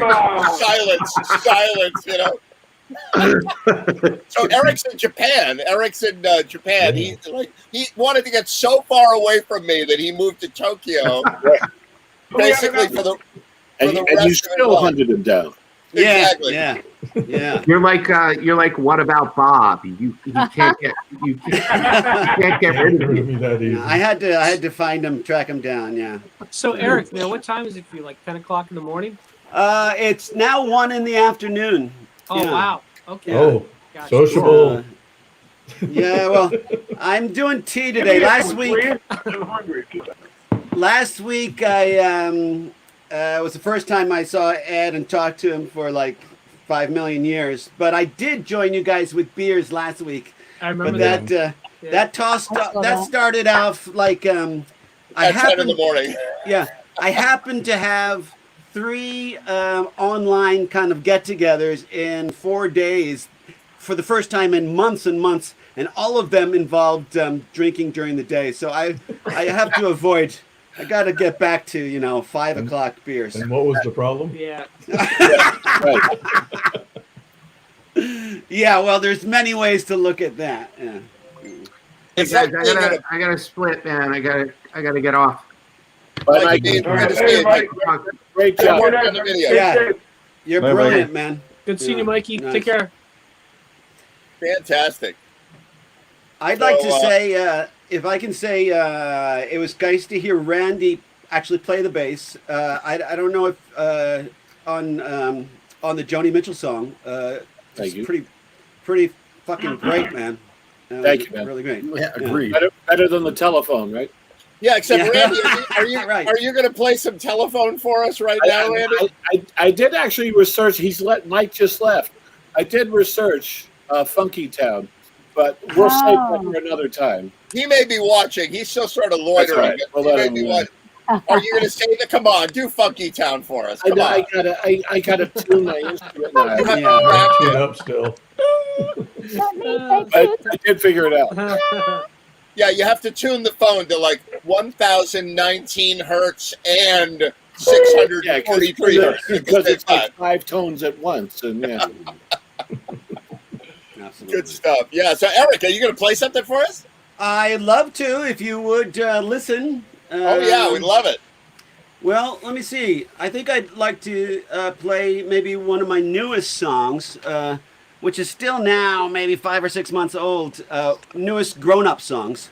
Right. I write a lot of kids songs here in Japan for those who didn't see me last week. But one thing that happened, I had an assignment for a very simple song using the phrase "thank you" for work, and so it had to be a very simple but melodic, nice song. And I came up with a little guitar line that I then made into a digital thing so I could fool around with it. But while it was looping, I just started spacing out and singing a song with "thank you" in mind. And all of a sudden, this willow tree that was in my backyard when I was a kid in Williamstown, Massachusetts, came to mind. And I always used to climb up the tree and feel very safe, and that was kind of my escape place. So this is what happened with that song.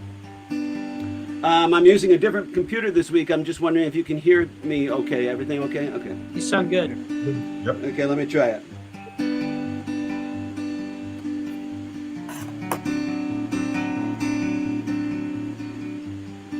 I went down to the weeping willow.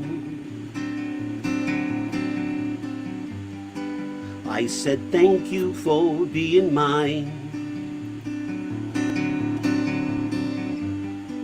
And then I climbed up the weeping willow to be home again, to feel fine. There is no other place for me except this big old tree.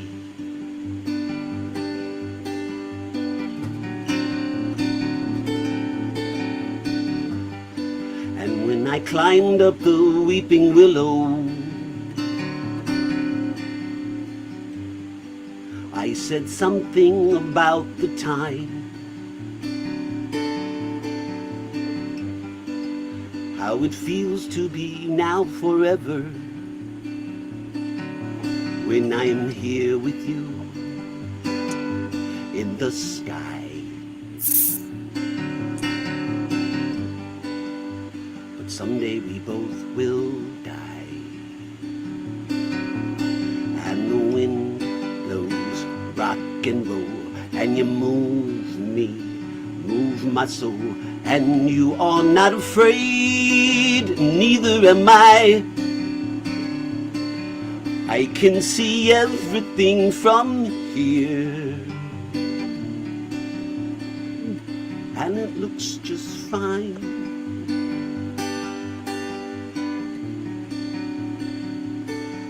I can see everything from here, and it looks just fine.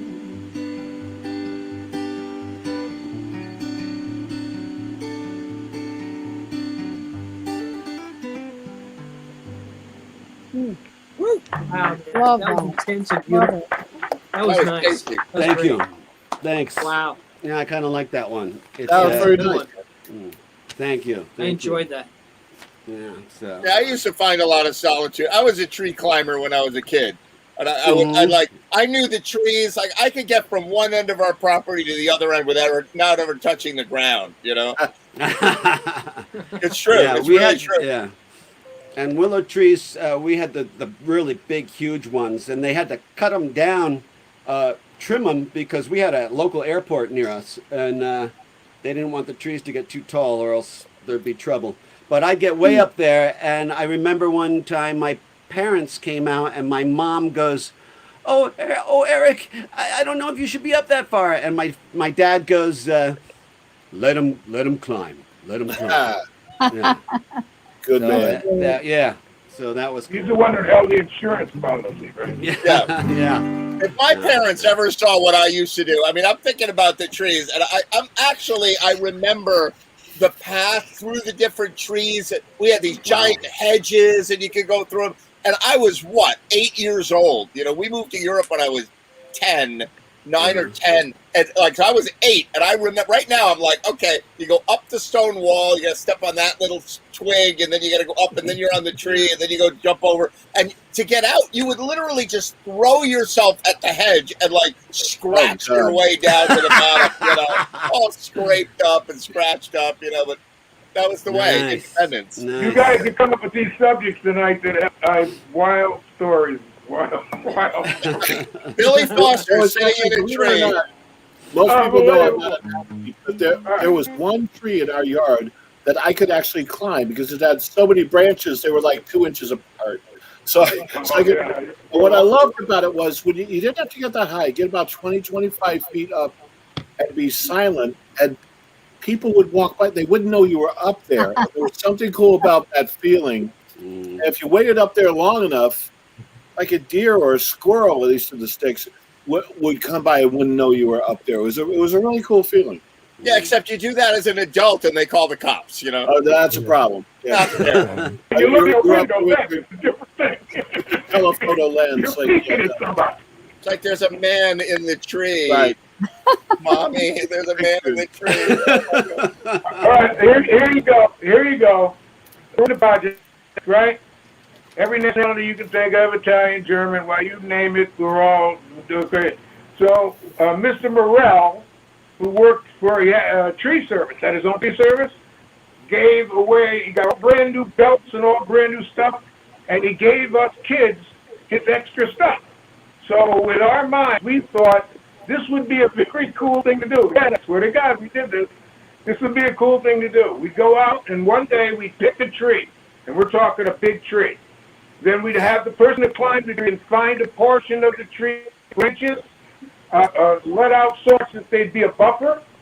Then we'd have the guy go up and we'd start cutting the tree down. Every day we'd go up and cut. So we thought it was going to fall. Then the person would go up, strap himself to the tree up at the top, and we'd cut it down to the ground and have him run to the ground. We thought that was cool until my father told me one day, you know, you have to pay for every tree you damage. If you run into it with a car, you have to pay for it. Why? What did you do? And I go, Dad, we cut down like 4 trees. You know how much? This is in the 50s. You know how much money each tree was? It was like $600. And it's in the middle of the woods. Wow. That's what we did for fun. Stupid stuff. That sounds about right. Yeah. So I used to. Well, hey, I got a bail. Take it guys. easy. It was great tonight. See you, Dennis. I used to climb trees professionally for a living, day in, day out. All There's a kinds of job trees. for that? Oh, Oh, yeah, my you got God. tree service? Yeah. So one of the coolest things that I ever saw while I was up in a tree, I was up in the hills of Greenwich on an estate, like out back, pruning a tree by myself. Like the rest of the crew was out in front. And so it was like a hill and trees and me, and I'm up in the canopy of this tree and I'm pruning and I hear this sound. And I'm trying to figure out what it is as it's getting louder. At first it sounded like a tractor trailer, like on the Jake brake or something. And then I was like, but I wasn't near the highway. And then it sounded like a bunch of Harley Davidsons. It was like just loud engine noise. And the best way to describe it was just like hundreds of Harley Davidsons or something like that. And I can't figure out what this noise is or where it's coming from. And then I'd look up and it was a was a B-17 and a B-25 flying nap of the Earth, heading towards Westchester Airport for some air show that would be happening like the next day. And it was the wildest thing to see. Yeah, it was cool. That's cool. Wow. That is Yeah, very that was cool. cool. Wow. All right, Eric, do another song for us. Do something else about a tree. No, just do whatever.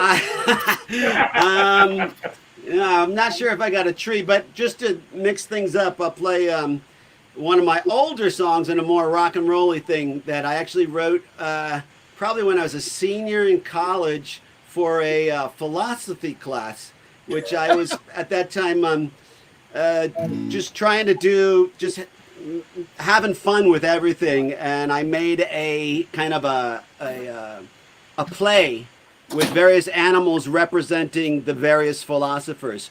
I forget who sang this one, but this is called Black-Hearted Lemmings. Okay. Black-hearted lemmings, could we all be? Black-hearted lemmings jumping into the sea. Yeah, won't you be a black-hearted lemming with me? We seem to enjoy ourselves as we destroy ourselves. Be one with me. Black-hearted lemmings accepting their fate. Black-hearted bombs made by black-hearted states. Hey, won't you be a black-hearted lemming with me? We seem to believe ourselves as we deceive ourselves. Be one with me. Well, the moon is high on that nighttime beach sky, and everything is looking like it's made to make you sigh. But the stars are falling and nobody can shut them down. Well, the waves disappear with a flash in the sand.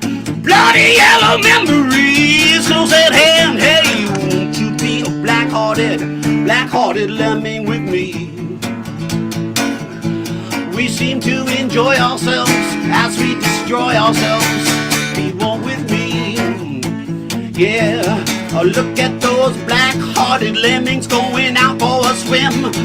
Now is when the fatal dose of fun begins. Yeah, won't you be a black-hearted lemming with me? We seem to ignore ourselves as we adore ourselves. Be one with me. Well, the moon is high on that nighttime beach sky, and everything is looking like it's made to make you sigh. But the stars are falling and nobody can shut them down.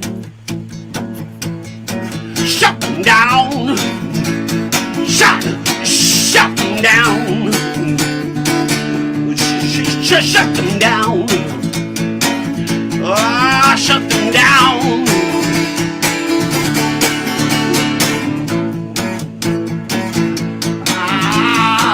Black-hearted boy says to black-hearted girl, say what you think it is that we've done to our world. Do you still want to be a black-hearted lemming with me? We seem to believe ourselves as we deceive ourselves. We seem to enjoy ourselves as we destroy ourselves. We seem to ignore ourselves as we adore ourselves. Be one with me. Oh, man. All right. Oh, dude, that was monster. I love that line, Eric. That line is absolutely my childhood. We seem to enjoy ourselves while we destroy ourselves. Yes, exactly. That was great. That was really, really great. All right. Wow. Thanks, man. Awesome. That is brilliant. All right, we have time That for was one really more good. thing. We're getting into the 4-hour mark, and I want you to see this. Check it out. All right.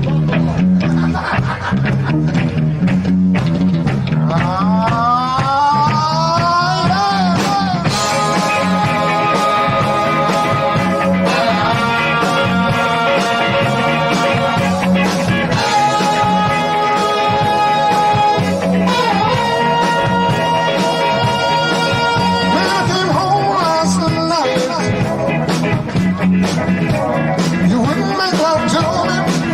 You fell fast asleep.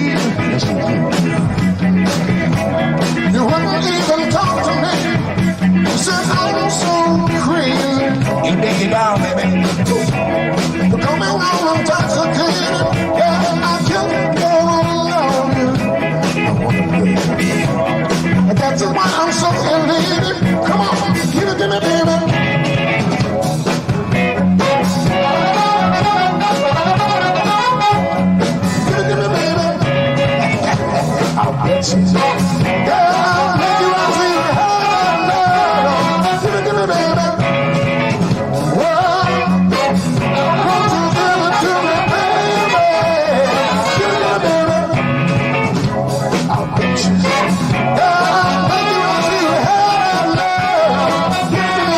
Give me that stuff, that sweet, that funky stuff. Give me that stuff, that sweet, that funky stuff. Give it to me, give it to me, give it to me, give it to me. That's it.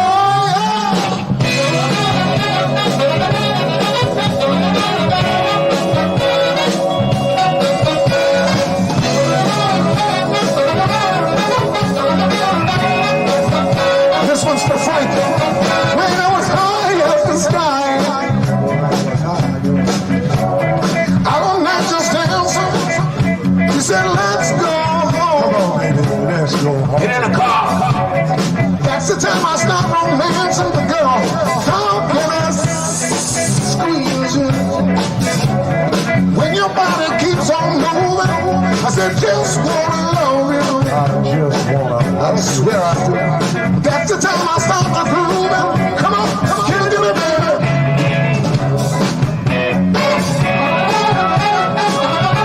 Give it to me, baby.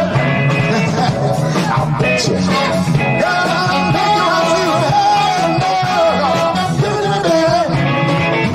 Oh, won't you give it to me, baby? I'll bet you. Give me that stuff, that sweet, that funky stuff. Give me that stuff, that sweet, that funky stuff. Give it to me, give it to me.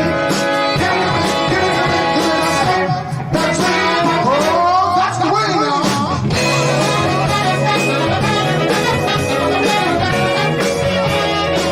Give it to me what you say. Give it to me right away. Give it to me.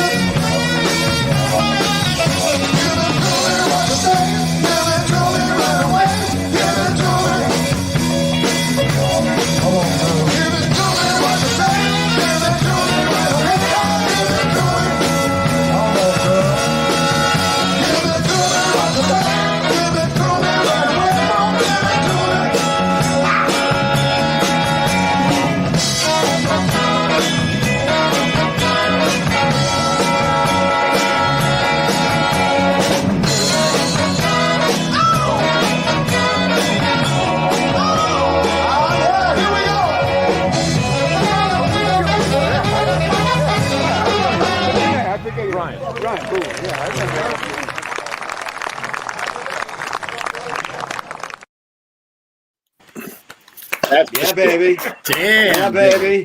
That's the shit. Yeah. That was pretty A lot of fucking shots. good. A lot of shots. Yeah, there's a lot of shots to do that stuff. That's great. Yeah.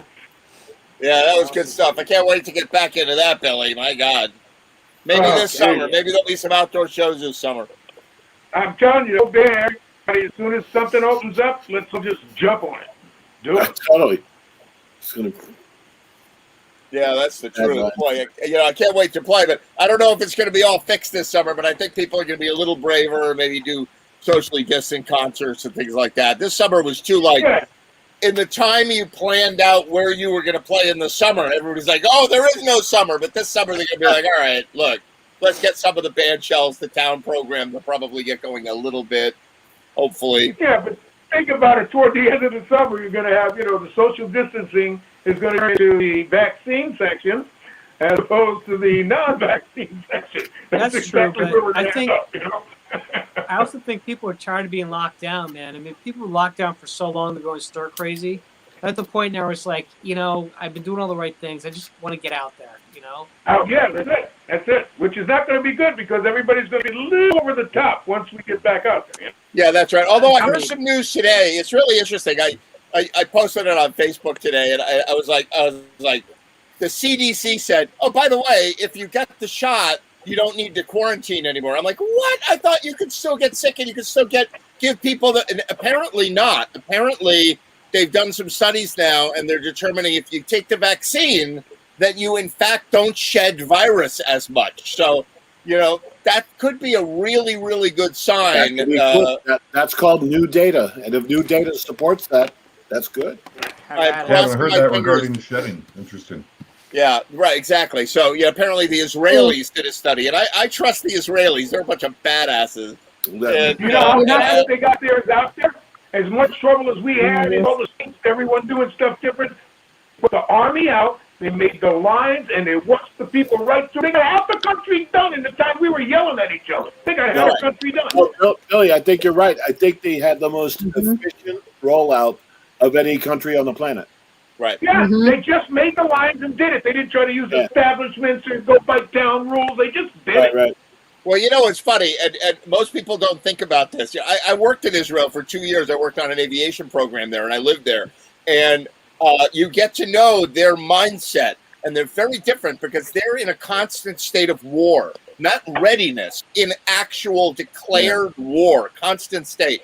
And so everybody in the country is in the military, right? Yes, right. So, I know. So when you're 18, boy or girl, you're going in the military. Boys go for 2 years, girls go for boys go for 3 years, girls go for 4 years, 2 years, and then you go to college, and then you stay in like the reserves for the rest of your life.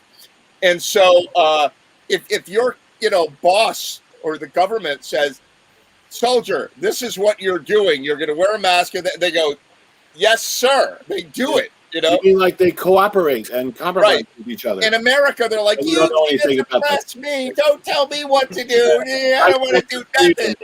My precious freedoms. Yes. My freedom. Yeah. Exactly. Remember Little Dick? Ed, you remember Little Dick?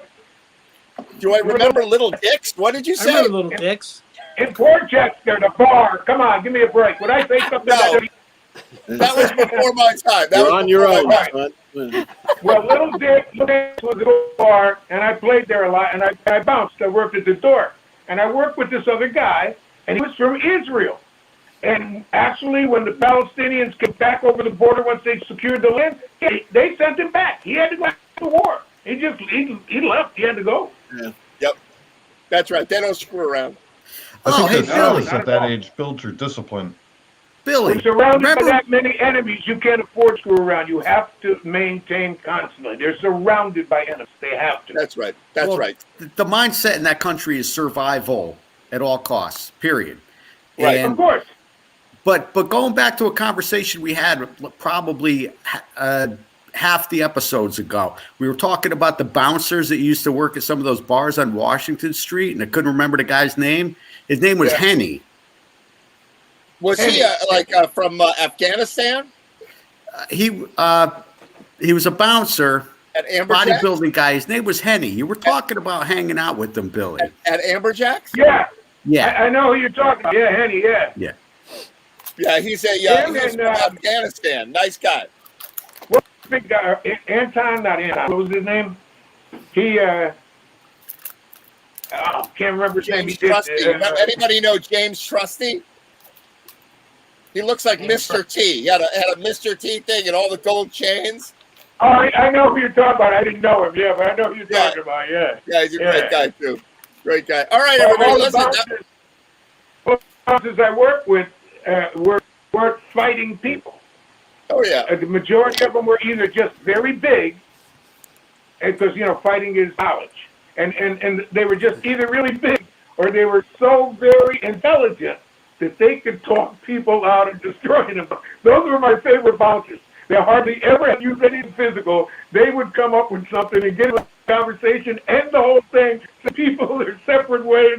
Those were the best bouncers in the world. They were so cool. Best bouncers in the world. You're absolutely right. All right, everybody, we're hitting the 4-hour wall. I want more fight stories next time. Great to see you all. Great to see you, Eric Jacobson from Japan. Yeah, man. Dave, Tommy, Heidi, Peter, Randy, all of y'all in the audience. And I'm going to end with my good friend, Steve Wexler. See you next week. Show 49. everybody. Stay safe. Nice job on the song, Heidi.